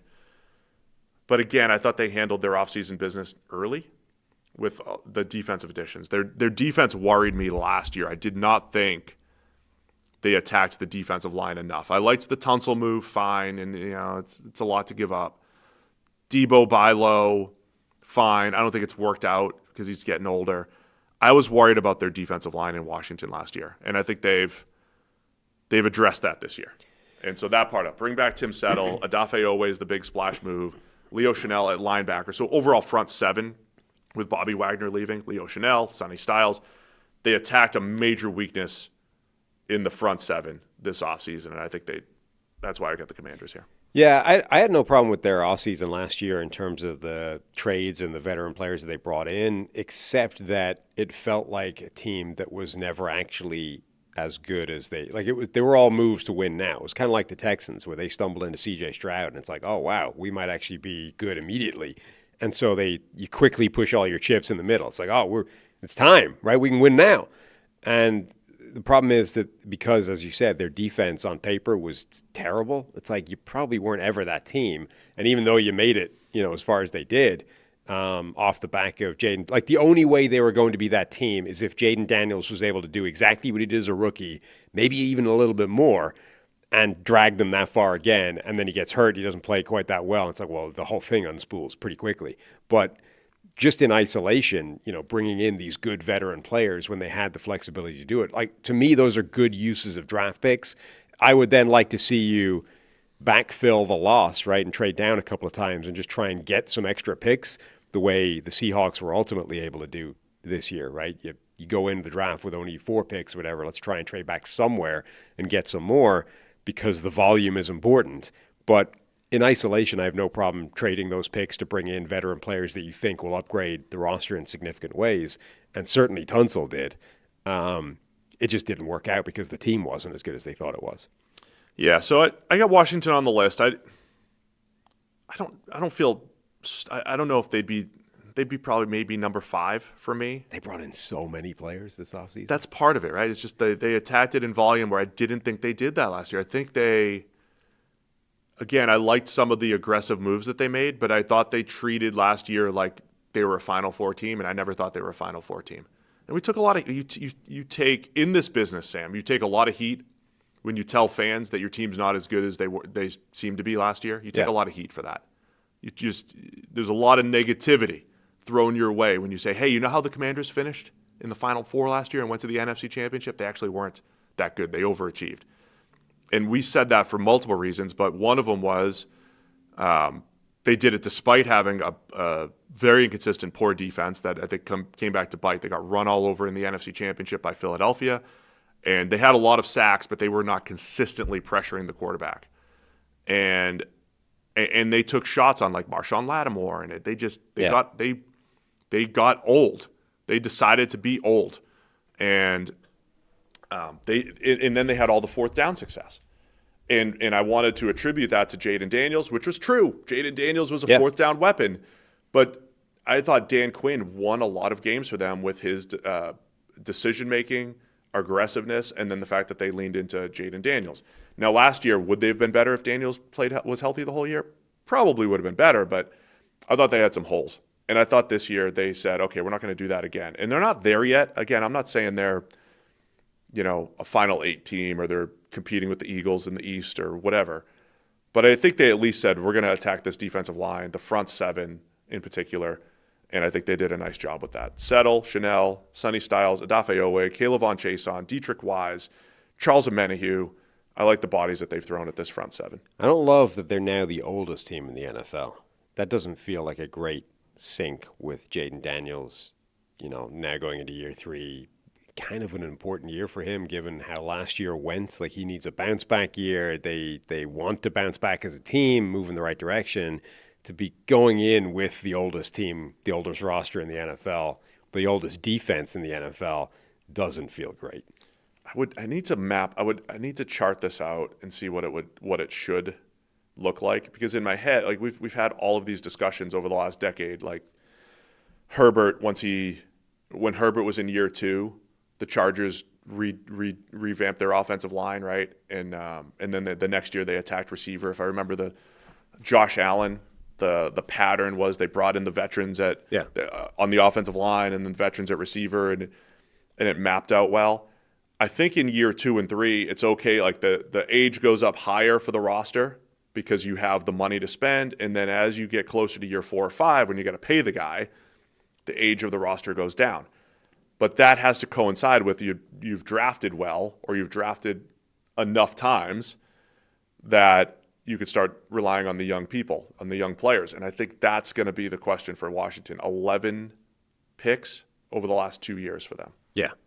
Which is, as they're going to head into year 3 for Daniel. So I think it's okay to be older now, but by year 4 and 5, when you're ready to pay him, you want to be a little bit younger and relying on the younger, cheaper players. I'm also not sure there's any signal in that as a statistic, generally, the age of the roster, but it's the type of thing where if I was guessing, if there's anything in it at all, it would be at the absolute extreme fringes, right? Like the top 2 teams in the NFL and the bottom 2 teams in the NFL. The fact that Washington has the oldest roster in the NFL right now doesn't feel like a good thing. I love that the Dolphins, they're the youngest again, and it's like John Eric Sullivan, the GM for the Dolphins, he's had the youngest roster in the NFL for like the last 5 years because he's been with the Packers and now the Dolphins. Yeah, average age. He is packering the Dolphins as much as you can. The average age of the Dolphins offense is under 25 years old. Yeah. Like, that's pretty crazy. I mean, there are players being drafted that will be 25 years old at the season. The fact that the average age of their offense is under that is pretty nuts. So I don't feel strongly that the Commanders have to be in this top 5. I just wanted to mention them because I think they at least attack some weaknesses in ways that they didn't last offseason, and I wanted to acknowledge that. Last one for me. Cincinnati Bengals. Oh. The Cincinnati Bengals offseason. Hometown. Look, it started with, and you could say this is good or bad, but it started just by bringing Dalton Reisner back, and they've got their starting 5 back on the offensive line. And even if you're not stacking that line and saying, look, this is a top 10 unit, the continuity, I think, helps. They've got all of their starters back on the offensive side of the ball. Say what you want, the continuity helps. The offense has been perfectly fine. Can they run the ball in short yardage? Well, not that great. Burrow can carry them when he's healthy and the whole deal. They can protect, I think, well enough, and Burrow can still alter his game enough to protect himself. The offense is fine. The big question was going to be the defense. Had they not made the Dexter Lawrence move, I don't think they land on this list. So it's Dexter Lawrence heavy, but the defense has been awful 2 years running. And much like Washington said, we had a weakness, we had to attack it. The Bengals attacked it. Boye Mafe on the edge, Cassius Howell in round 2, Dexter Lawrence, Jonathan Allen, bringing back B.J. Hill. They attacked the defensive line. And so if they can't rush the passer now with that group, they're in trouble. I'm not saying it's a top 5 defensive line, but it's not bottom 5 now. And it's much better. Trey Hendrickson's out. I get it. But we knew that was going to happen. You just kind of like bake that in. And if you're going to lose one superstar in Trey Hendrickson, at least you brought in another superstar in Dexter Lawrence. Pay a price to get him there. And a younger one. But he's younger, right? He's a different game-wrecking type. And I just think that combination, year 2 of Shamar Stewart to go with Mafe and Cassius Howell and Miles Murphy and Dexter Lawrence and Jonathan Allen. Yeah, they should be able to create some havoc up front and improve in the run game as well with Dexter, assuming he's healthy. They got a lot of criticism for the Dexter Lawrence trade, and I think it's a really good move for them. Again, there's a slight if in there, like if you get Dexter Lawrence healthy and going back to the player that he was when he was motivated. And I don't see any reason why that wouldn't happen. Because, again, the reports were last year was more about motivation than it was injury. The year before that was injury. So it's been 2 years effectively since you got the all-pro, one-of-one, absolute dominant superstar version of Dexter Lawrence. But those 2 years were different things, right? First one was an injury-plagued year. The second one was a motivation thing. It's never a good thing when you can dismiss a season away as a motivation problem because that itself, like you never have to motivate, really, really top-tier players, theoretically. But if you assume that that's no longer a problem because the reason he was demotivated has changed, then at minimum this year you should get an absolute dominant version of Dexter Lawrence before he again comes back to the negotiating table and says, I've outperformed my contract, and then you're in exactly the same situation as the Giants were a year ago when they had this impasse, right? And maybe that's where it becomes a problem. But for next year, I think they should be getting a dominant version of Dexter Lawrence. And if that's the case, Lawrence, with Boye Mafe, with the players they drafted, that defensive line should be formidable and probably should be an upgrade over the group that had Trey Hendrickson and a bunch of other people on it. Brian Cook coming over is a decent addition as well. So, I mean, that should make a huge difference to that defense. And then you just hope that the linebackers they drafted a year ago that were awful as rookies benefit from that defensive line being so much better. And I liked the mix of players that they brought in the draft. 2 developmental interior offensive linemen with Connor Liu and Brian Parker. I think there's a little bit of future-proofing of the roster there. Takario Davis, maybe he went a little bit higher than you would have liked, but at one point looked like a first-round type of corner. Does he give you some future-proofing at corner with Dax Hill and DJ Turner decisions coming up over the next couple of years? So I also liked the way the draft fit in here. And then if you look at the draft as Dexter Lawrence and Cassius Howell with your first 2 picks, and you say, okay, this offseason we spent to bring in Boye Mafe and we spent our first 2 picks on Dexter Lawrence and Cassius Howell. That's attacking defensive line appropriately. And, Miles Murphy being a rotational player or Jonathan Allen being a designated pass rusher, I think it lets those guys slot in appropriately on the 6 to 8 deep that they have on the D-line. So I think that's where I'm at with the Bengals. I also think, I get suckered in by them and the Chargers every year, and I'll be high on the Chargers. I could have put the Chargers on this list, man. A lot of subtle moves that I really liked. about what they've done as well, including just getting the blocking tight end, Charlie Kohler. I mean, the thing I might like the most about what they did is bring in Mike McDaniel. Yeah. Chargers could have been on. Look, there's some other teams that could have been on this list. It's optimism season, I think, for the next few months. I will generally skew optimistic on like 28 out of 32 rosters, and then there's a few it's harder to do. It's just where I'm at. But I think try to be optimistic as we're in mini camp and heading into training camp the next few months. Like the idea that the 10th overall pick was too much for Dexter Lawrence. Like if you just now you can do the A/B analysis, right? We've seen the contract extension they've given Dexter Lawrence. It's cheap, right? It's reasonable. Now maybe it's not even it's cheap. Like it's a team friendly extension. Now maybe that becomes a problem next year, but for the short term, they've signed Dexter Lawrence to an extension that looked like it was like nobody was talking about that kind of money when he was signed. It's like, you're going to have to break the bank and give him this blockbuster crazy contract, and that's where it becomes a thing. It's cheap what they got him for. So then you can literally just go, okay, Dexter Lawrence for that extension versus the player that you would have drafted the 10th overall pick. There's no way you can construct the argument that you would be happier with whoever they could have gotten. And that's actually, even though the draft kind of broke their way, at the time they made the trade, it looked like they might not have any defensive player available. And there was at least one report out there that they would have drafted Peter Woods if they had been stuck at that spot. So even just like, let's say that, right? Peter Woods versus Dexter Lawrence and the $28 million extension for 1 year they signed to. That, I mean, you can't possibly say that's not a no-brainer in the direction of Dexter Lawrence. And even if you say, okay, the draft broke their way, they could have gotten Caleb Downs or somebody, instead. They would have pivoted.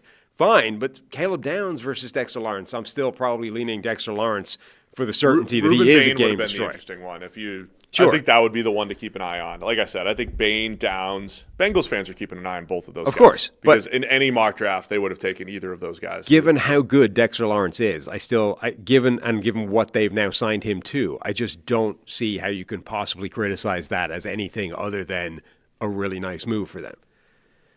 Any other teams that you were considering? Because I mentioned the Chargers, and I really loved their free agency because they brought in Kohler, blocking tight end in this blocking tight end world, and I think he's got some pass catching chops as well.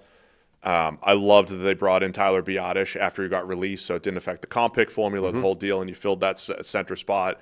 And if they are going to play Jake Slaughter at guard, I mean, he's just a really good player. I think he could be fine as a guard in McDaniel's scheme. So if they did fill the two starting spots with reasonable players at center and guard and figure out what the other guard spot looks like, if they could, be okay there. I thought that was reasonable, and they brought Khalil Mack back for the same 1 year, $18 million deal. He's given them some kind of discount there year after year, but also getting someone, his age, and Akeem Mesidor to learn from him. Yeah. And, I liked a lot of what the Chargers did as well. The Rams were the team from your list that I would have been closest to putting on mine. Again, because I don't dislike the Ty Simpson move at all, even if it doesn't even matter what I think of Ty Simpson as a quarterback. I don't hate the idea.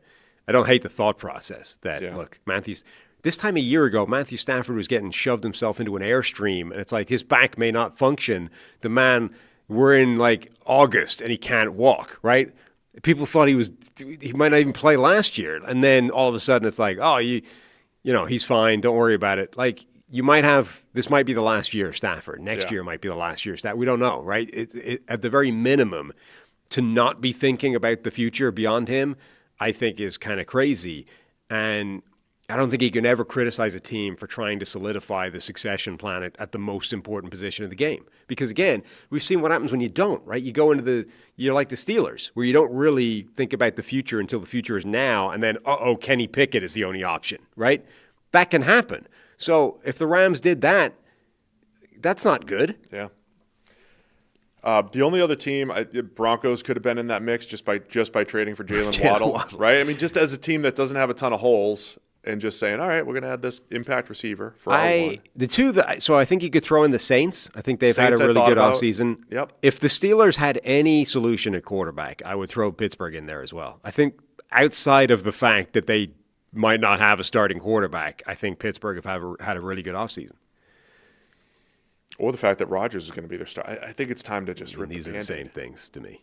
Yeah, rip the Band-Aid and go with Will Howard and Drew Aller competing and see what happens. Mitch and Mason Rudolph, just do it for a year, see what happens. Yeah. The Browns were an interesting one because they came in from such a low spot with no half an offensive lineman in DeJuan Jones. And I don't know that they've solved it, but I'm impressed that they brought as many bodies in as they did. Half an offensive lineman or 1.5, depending on how you measure it. I think I'm all like Browns sympathizer over here. Same thing. Like if the quarterbacks, their goal should be to lay the infrastructure for next year's quarterback, and I think they at least moved in the right direction there. Yeah, so the Browns, I thought, drafted really well. Second straight year. They did at least come up with a solution to the offensive line, the fact that they didn't have one heading into the offseason. My problem with that is I just don't like a lot of the solutions that they found on the offensive line. So it's difficult. It's difficult to praise them too much for that because I just don't expect that to work out particularly well. It's like a knockoff on the Zoolander line. The offensive line, I don't really like it that much, but the fact that they built it, brought in that many people, that's impressive. All right. Top off seasons. I'm sure everyone will completely agree with us. Yeah. There'll be let us know. Who are your favorite? Doug, you're in the chat. Let us know. Who's your favorite off season? Let's go through our draft bets.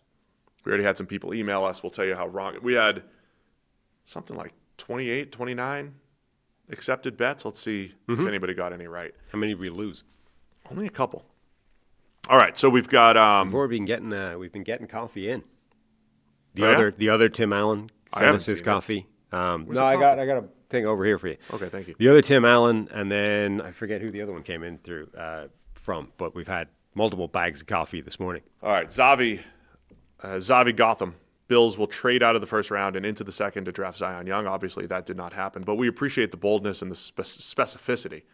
And it was close. Instead, they traded out of the first round, and they got T.J. Parker. Correct. Instead. That's very close to getting this is how the specificity gets you. Right? Yeah, this is why we take the bets. and you got it really close. Like the spirit of that, you nailed, right? They traded out of the first round. They got themselves an edge rusher. And he just picked the wrong one. He offered coffee from a broke college student versus merch. Hey, you don't have to send coffee. No, you're broke college student. Save your money. Don't send us coffee. Don't worry about the coffee. We got more than enough of it. Not to get into. Also, kudos for being that close to being correct. And I do wonder, not to try to, completely get into Zavi's headspace here, but I wonder if he's just, he's a big draft fan, and he was like, I really like Zion Young. I think my team, the Bills, will like Zion Young. Mm-hmm. And I wonder how much he did not like T.J. Parker, and would they would never do this for Parker, and how much that factored in here. So Tim Allen, right, not the tool man, NFL Executive of the Year, John Schneider, will involve the 32nd pick of the draft in some sort of trade. And obviously that did not happen. Yeah, he sent us in a little note with the coffee that he should have gone with what the Seahawks should have done, not with what they did. His bad. He knew Schneider would make trades to get more picks, given that they made 3 separate trades in this draft. He should have been more generic with his side of these. Again, the specificity is what gets you. Then he had a couple of topics for potential discussions. Would we prefer the Seahawks draft as is or a potential trade back scenario where they add a round 2 or 3 pick and their running back instead is Jonah Coleman or Emmett Johnson or Mike Washington? So effectively, if they'd been able to find a trade partner to get out of the first round, would you prefer that or what they actually did? And then a bigger picture question on running backs and pass catching and effectively, is there anything to this idea? You see all these running backs come into the NFL with 15 career catches. And everyone always sort of says, well, it's, just because he wasn't asked to do it doesn't mean that he can't. Does that mean anything? Which is a fair thing when it comes to running back. Because Derrick Henry didn't catch passes and could he do? I don't know. They don't get a lot of opportunities in college, and sometimes they can. I thought what was interesting, Scott McCloughan has been in the news more. Yeah. Because he does. So he's a former Washington general manager who also may have had some extracurricular activities that were,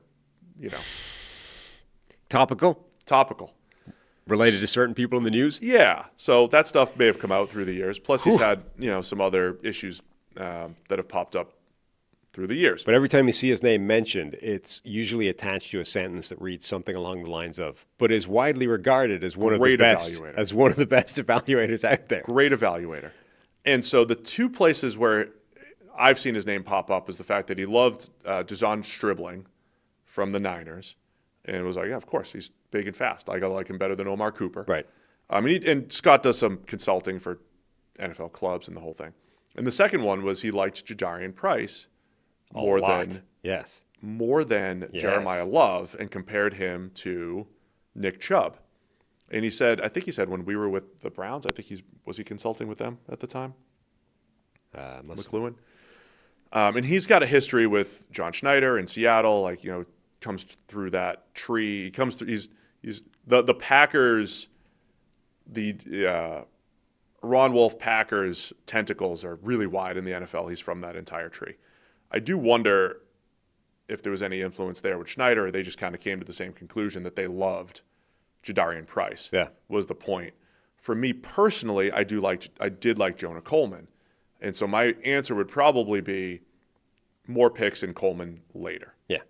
But again, there are some. But if you believe Jadarian Price is Nick Chubb and better than Jeremiah Love, if I knew I was getting Nick Chubb, I would take Nick Chubb and no picks. Yeah. Versus Jonah Coleman and the picks. I mean, both sides of that. I mean, it's the same opinion, I guess, but both sides of that are fairly wild. Number one, Jeremiah Love, in a lot of people's eyes, was the best player in this draft and one of the best running back prospects to come along in a long time. Nick Chubb wasn't seen as that when he came out, and has also been one of the best running backs in the NFL over that period of time. To say that, like, Price is that guy and therefore better than the other guy is a hell of a statement. Also, like, Nick Chubb was huge. Nick Chubb was like 230 pounds. Even if he's stylistically similar, I mean, he's physically 20-plus pounds lighter than Nick Chubb. That's a fairly wild statement. My Nick Chubb comp was a bigger Maurice Jones-Drew. Like, high-end speed, home run speed, plus can't tackle this dude. I do think it's worth bringing up that, again, a guy that's always talked about as being one of the best evaluators out there has got such a strong take on Jadarian Price in multiple different directions. Number one, that he's better than the guy that everyone thought was the best player in the draft. And number two, that he's as good as Nick Chubb, who's arguably, like, Nick Chubb at his peak was seen as the best pure runner in the NFL over Derrick Henry. When people say someone's a great evaluator, of course, my mind always goes to, like, prove it. Let me see the track. Because the track record doesn't always show in drafts, because you only get to see 7 of your selections versus maybe 250 evaluations. Like, what is it, because he had a couple bold takes early? Like, people still cite Merrill Hodge, the fact that he said Khalil Mack over Jadeveon Clowney and Johnny Manziel is a 4th rounder. Yep. So is he a great evaluator because he hit those 2? Was he 2 for 100? But also, even the best evaluator out there is probably 50-50. It's like, you know what I mean? So the best guy in the world. We can't even agree what a good base rate is. But let's say even the best guy in the world is probably 50-50 on these things. So it's as likely that whatever strong take he has is wrong than it's right. Even the best guy out there. I just thought it's interesting, right? But it's notable. Like, it's worth, it's anytime you're talking about a guy who is seen as one of the best out there, has a very strong take, it's at least worth saying, that's interesting. Yeah. And that's try to bring both sides to the discussion here. But this was like your man, again, angry draft scout or whatever he is, was bitching about Trevor's, on Bleacher Report, Trevor had a strong reaction to Boerkircher being drafted, when he got drafted, right? He was like, you got him a round or 2 rounds earlier than you should have, or you could have been, you got him a round or 2 later. And I think that's probably not true based off the various bits of information that have come out of other teams liked him and would have been taken. Sure. The point being, for the people that keep talking about the consensus board, is that it doesn't matter, right? The fact is, when there's that big a disagreement between the consensus and the actual thing, the history says you shouldn't draft that guy, even if you think someone else is going to take him before he's his spot in the consensus board. Because the second question is, did you really need the player? Right. We've talked about. The other point, the other thing is, like, look, it's fine to do it one time, but you'll get criticized and it probably won't work out, but, like, what the hell? Maybe you know something they don't. Give it a shot, right? Then an angry draft scout is like, look at these people. Like, there's no accountability for the media spouting their takes, and they should be, he was like, they should be fired if they're not hitting 60%. Like, 60%? 60% would make you, like, the best drafted team in the history of the world. Yeah, it feels like a reasonable standard to set. Like, when guys are drafted, because you see those lists. No, like Daniel Jeremiah had 80 of his top 100. Yeah. All got drafted in the top 100. I think he wants, like, did he become a good player or not? If you're not hitting 60%, fired from your TV job, even though it doesn't, like, that's not your job, is being right. We can't your job even is agree what a base talking rate about is. it. I told you, in my system, to find above average players, I got it about 14%, really low. But finding starters might be 35%, but half the starters are below average. Like, what's a win? I know. That's the thing. We can't, we said this before, like, I don't want to find below average starters just to say, oh, they played 16 games, I found a starter. Well, that's not helping you win. Look, I've made this argument all the time when it's like we spend all offseason like ranking college, who are the best college players, right? We watched every game from the quarterbacks last year and 50 people couldn't agree on who the best one was. We literally watched them, right? Yeah. And half of the people almost half of the people thought Matthew Stafford was the best quarterback in the NFL. Almost half the people thought Drake May was the best quarterback in the NFL. And some other people thought something different, right? One other guy. The point is, just watching it, we couldn't decide who the best player was. To then expect that we're all going to agree and align on players where there's projection involved, right? What if we divorce them from their supporting cast, put them in a new supporting cast, and change the game? Who's the best? Yeah. It's absurd. And yet, I think you got to stop listening to that guy or even seeing his stuff anyway. I don't put a ton of weight in his. I mean, some people think success is a guy finding, a starting role in the UFL. So, I mean, we all have different levels of success. All right, going back through the draft bets. Maxwell Trail. What a trail we had with him. What a journey this draft season with Maxwell. He was the one. He had 2 bets, by the way. But he was the one who way back before free agency, maybe the first bet that we got in, second one. If Vega Ioane is on the board, there's no way the Ravens will pass on him. He sent this to us pre-Max Crosby trade. So the roller coaster ride of emotions here from Maxwell. He puts this out there, and then he says, emails us back. He said, bet's off. They just traded their one.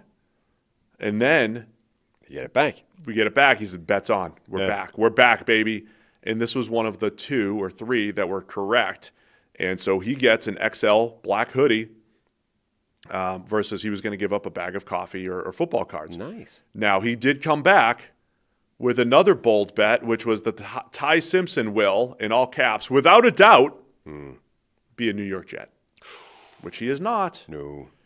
And so it looks like if we're going to stick to these bets, we're trading an XL black hoodie in exchange for coffee. Okay. For the bag of coffee because of the 2 bets. But I'm willing to waive the coffee as well because that was a good. I mean, it was a roller coaster ride of emotions, and he stuck with it and he nailed it. This is knowing your team and maybe he's not even a Ravens fan, but knowing what's going to happen.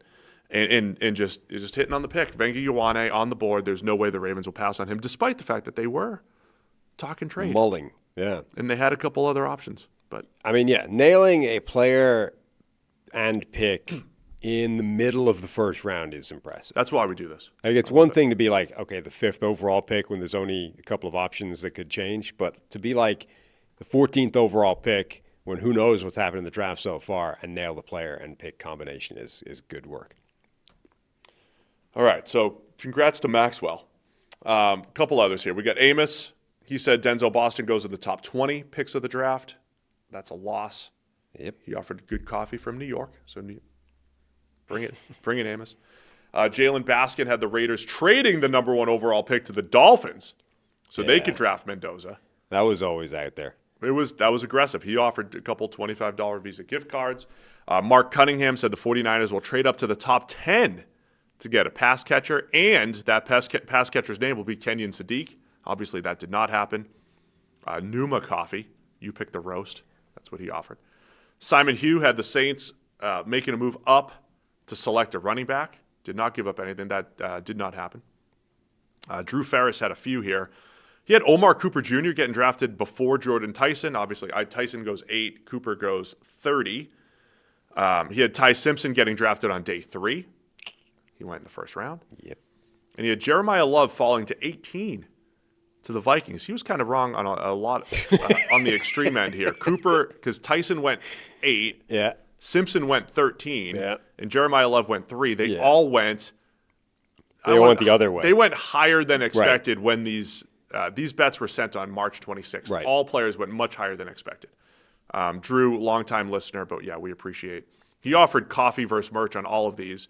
We accepted 2 out of the 3. I guess we did we not accept the Omar Cooper one? I mean, it's a bag of coffee, whatever. Yeah, I mean, don't send 3 bags right. of coffee. But, whatever it is. Christopher Thomas Jr. had the Browns moving down from 6.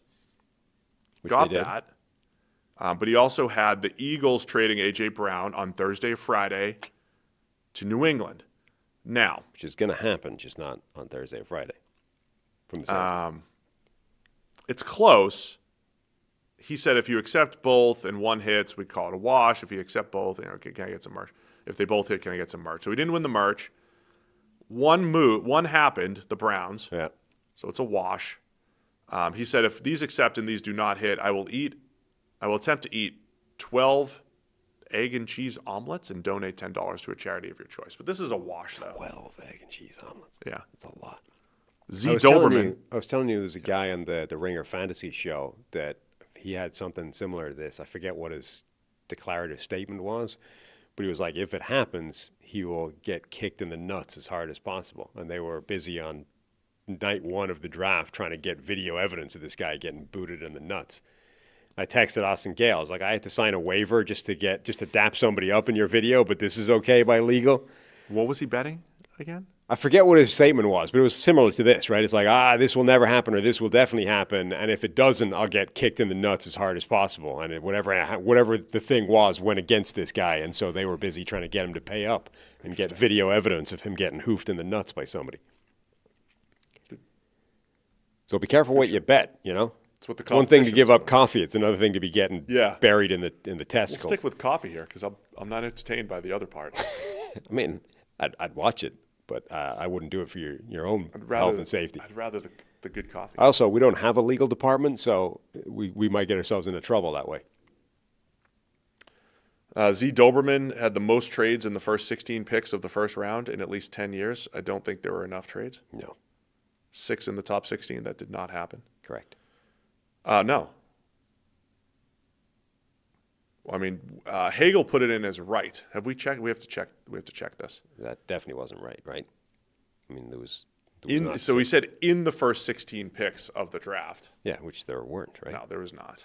No, because the Cowboys and Dolphins made a trade. Right, it was only like 3? The Browns traded down. Cowboys traded down. And that may have been it. Yeah, assuming you're not counting the back end of the first, there were a ton. Yeah. There was the Browns one, it depends when, we're not counting. Nope, it's wrong. We're not counting the Bengals, right, to the Giants for Dexter Lawrence. Even if you give it to him. Okay. Give it to him. Then you got the Browns Chiefs thing. You got the Bengals thing. You got the Dolphins. 3. Yeah, 3. Yeah. And then even if you gave them the Rams pick from a year ago, you're not getting all right. 6. And he didn't wager anything anyway, so cool. Yeah, perfect. John Surratt, the Chargers will enter the draft with the same glaring need at guard as of March 28th. They will not draft an interior offensive lineman until day 3. Obviously, that did happen, and they've said they announced Jake Slaughter as a guard. And if you announce him as a guard, he'll play guard. Yeah. Pound of Florida's best coffee coming our way, hopefully. Mike Swain, Chiefs not taking a tackle at 9. We did not accept this bet. Right. Because it was too specific. Eminently possible that they would. He was offering some maple syrup, but he was right. They did not, but we didn't accept it anyway. No. S.E. Stitcher, the New York Giants, will only trade down once in the first round, but will trade down twice, picking up 2 third-rounders, and still get Vengi Iwane with their first-round pick. None of that happened. No, none of that happened. He's given us his book and premium coffee from Tokyo. Taylor Barch, before the end, I think he already emailed us as well. We got to go through those. Taylor Barch, this is TBD. This one's still open, an open bet. Really? Yes, because before the end of his career, Jameis Winston will win a Super Bowl with the Minnesota Vikings. Let's highlight this and make sure. We need that on the wall somewhere, just to remind us. Yeah. There's an open bet. Why don't we throw it? Why don't we lose the RIP wall? Yeah. Over there, and we'll just get have a Jameis bet. Don't forget the Jameis bet. Yeah. Didn't we have one of those? We used to have the annual Brandon Graham. Right, every year, Brandon Graham bet. 10 sacks thing. was worth lunch for one of us. Brubaker, the 49ers will draft Cassius Howell in the first round and Jeremy Bernard in the second. Obviously, neither happened. He wanted to rename the studio. He's got some Bad Hand Coffee, a local independent business on the English South Coast. So, multiple flavors. Pick a bag. So we have to go pick a bag that we like. We have to do work on this? Yeah, just send whatever. I don't care. I'm not picky on my No. coffee. You're a very equal opportunity coffee drinker. Aiden says the Pittsburgh Steelers will draft out or down in the first round, trade out or down in the first round. That did not happen, obviously. Tea, shortbread, snacks. Okay. We're all potentially from Spain. I thought you were reading a guy's name. Something in the price range of a bag of coffee.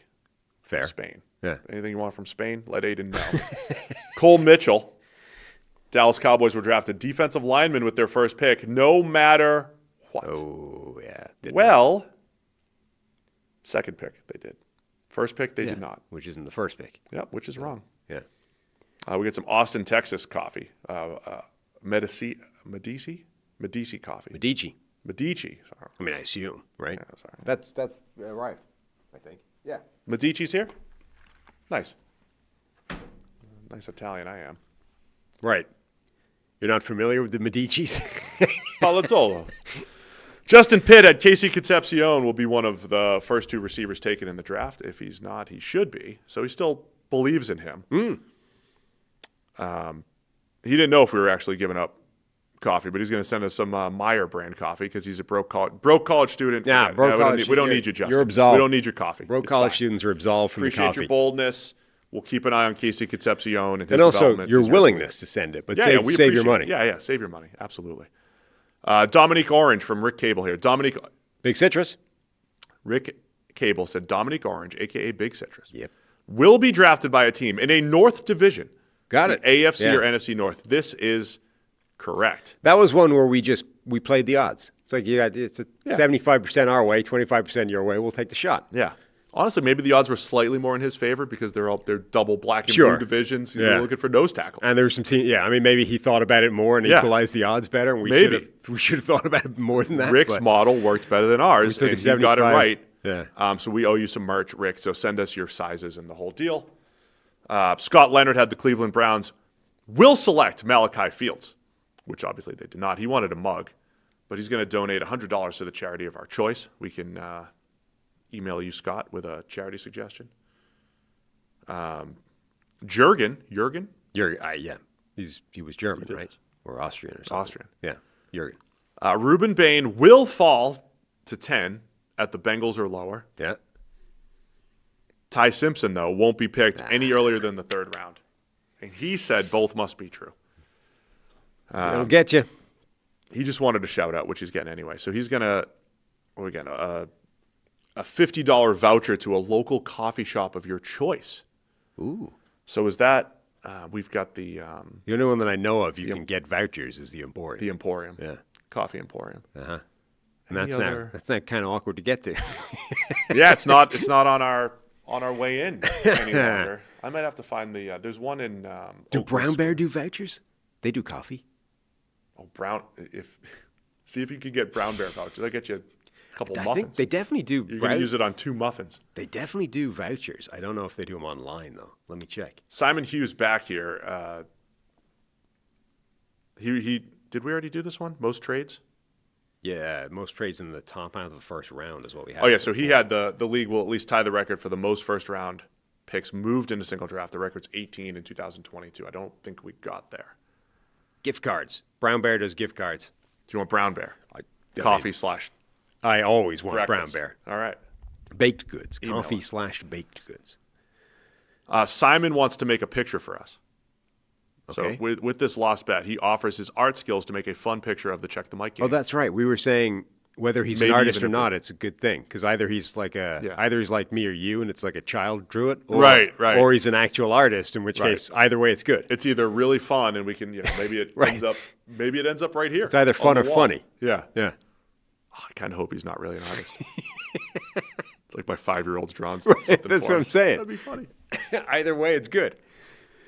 Teddy, not my son. What was he drawing us a picture of, did he say? Just a picture. He said a fun picture of the Check the Mike gang, maybe even a big Goofy edition. Perfect. So me as Goofy. I'm excited for this to arrive at some point. Yeah, if we had like you. As Grumpy, the Grouch, Oscar the Grouch. I've got the thing. Where the mug, the Grumpy, either Grumpy the dwarf, which Like is you're a little Oscar the Grouch, a little unfair. and I'm Goofy. Right, and or the Grouch, and then you as Big Goofy. Either way, it's funny. We had Teddy say one team will reach by 32 picks in respect to the consensus board. Now, This hit, right? Depending on what board you used. on the board that I use, Yeah. it would not have hit. And I believe Teddy was in the chat that night saying, He said it counted. he was no. I think he was trying to concede that he lost. And we turned around and said, actually, on a Reefs board, Right. Keelan Rutledge It was a pick. It was a reach. fits the bill 32. So you win. You win, Teddy. It was close enough. Yep. He was going to send us a bag of local coffee. So send us your sizes, whatever you want, from a hoodie, from what do you want from the merch store. So that would be the third win here out of about 30. Yeah, I think it's... You guys hit at about that the counts same as a rate win. NFL teams hit. As drafting. Yeah. Yeah. I think that absolutely counts as a hit. Couple more. We have Adam. The Giants will either select the combination of Styles and Downs or select one of those two and trade down with the other pick. They did not get either Styles or Downs. Or trade down. $25 donation to any charity from Adam. We have Cameron Allen attached as his 7th-round mock draft. I did not look through that. We did not do the work. Oh, okay. Claude did this. Oh, Claude did it. I don't know if... So who knows if it's right? Wow. Okay. I don't think Claude evaluated this properly because I think he was just trying to get... let's rerun this through Claude here, Will. Because you had him at 9%. He's just trying to say... He said he may have only looked at the first round. I think he was trying to say that 51% of the players will land in the proper round in which they were drafted. Yeah. And you're saying Claude says it's 9? Will ran it through Claude improperly, I think. Now, Claude's been talking back to me lately. I was like, lied to me yesterday. The bit about the first round, the message about the first round is about a different thing. That came through 10 minutes before this. What's that? That doesn't mean Claude isn't also incorrect. Oh, that was something different. But that Okay, was a sorry, different. sorry. That was a different. Claude must be off here.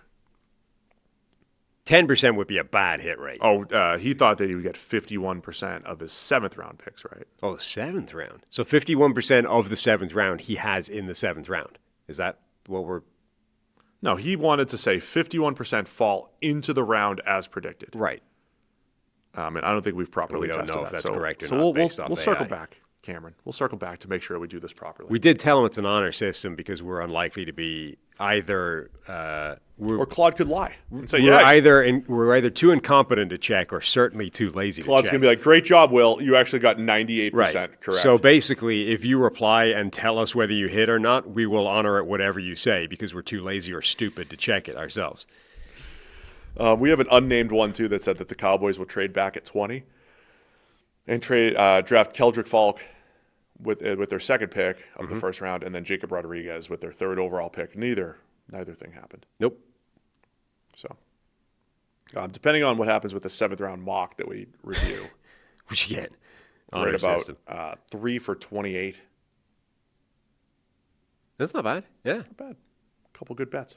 that's a pretty good hit, right? It's good for us. I mean, that's why we'll accept a lot of Something like- specific bets because the chances are we'll win them. 20 bags of coffee, a picture, some charity donations I'm in excited by exchange the for picture. 3 hoodies. That's pretty good. It's pretty Can't good believe for we- us. I can't believe we screwed up the Met Gala thing. That would have been perfect. We're due another charity drive thing. We haven't done one of those in ages. And my idea for a while has been some variant of we basically each get to spend a little bit of money and create an outfit for the other person, right? We go to the Goodwill or whatever, we buy $100 worth of crap, and we get to dress the other person up. And my initial idea was like the arrival videos you see all the time, right? Here's player entering stadium dressed like an idiot, right? Yeah. And whether it's basketball, football, like players are always like. Anyway, so that was my initial idea. If we'd synced it up with the Met Gala, it would have been even perfect. Like you get to create the other person a Met Gala outfit. I think the rule should be it has to be like theoretically fitting clothing. Like I couldn't buy you a bunch of small stuff, right? It would have to theoretically fit on you. So 2 things. I was thinking it would be really funny though maybe inappropriate if we did it at some place where we had press credentials. So either I don't think walking into the Super Bowl. No, I think that would be Could too you far. imagine if the Bengals finally cracked and gave us credentials and we started walking in like dressed up like the Met Gala, right? Like a cartoon cat. You got me like dressed Liberace. You got me dressed like Cam Newton or something. Yeah. That I think would be a mistake. I think that would be a misstep. What if I give you $1 to put over your eyes to call out the 1%? That's what happened at the Met Gala. Really? Yeah, I could call them out.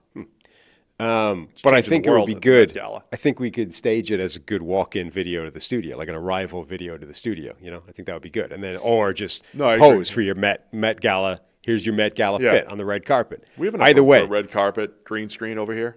Oh, when we get the green screen, we'll have the.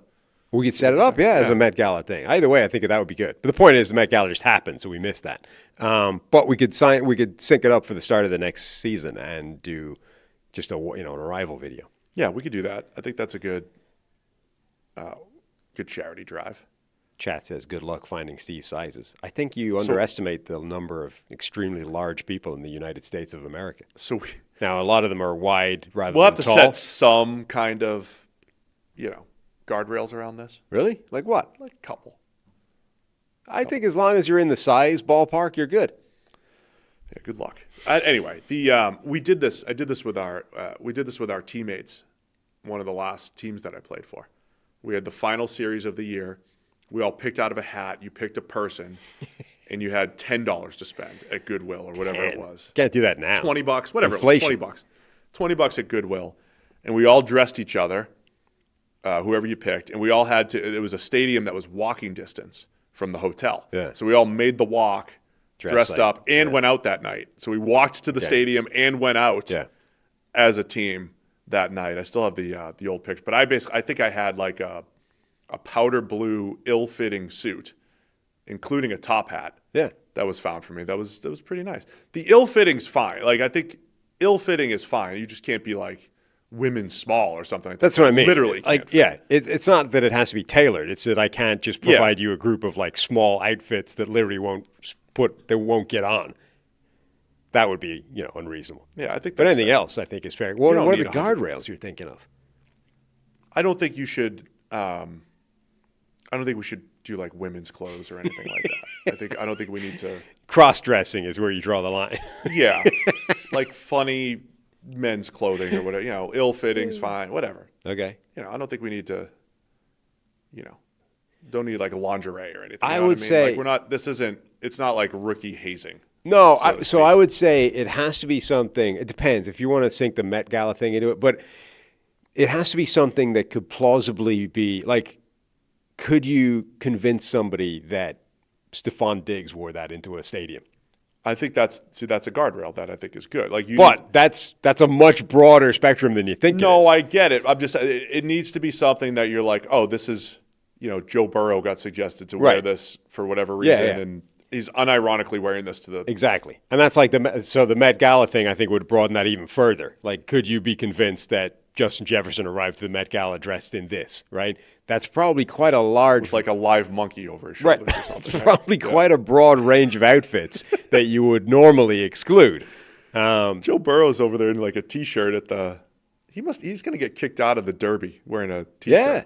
Well, he had a whole outfit. I mean, his first Met Gala thing didn't have a back to it. It was like a suit that was missing the back.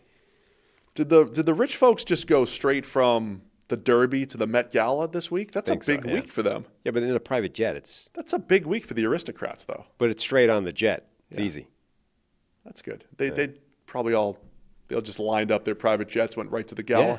When you see every one of these events, you see somebody has a tweet. It's like, look at the 852 private jets that immediately scattered the second the Masters ended or whatever, right? Like, it's just everyone bails in the private jet.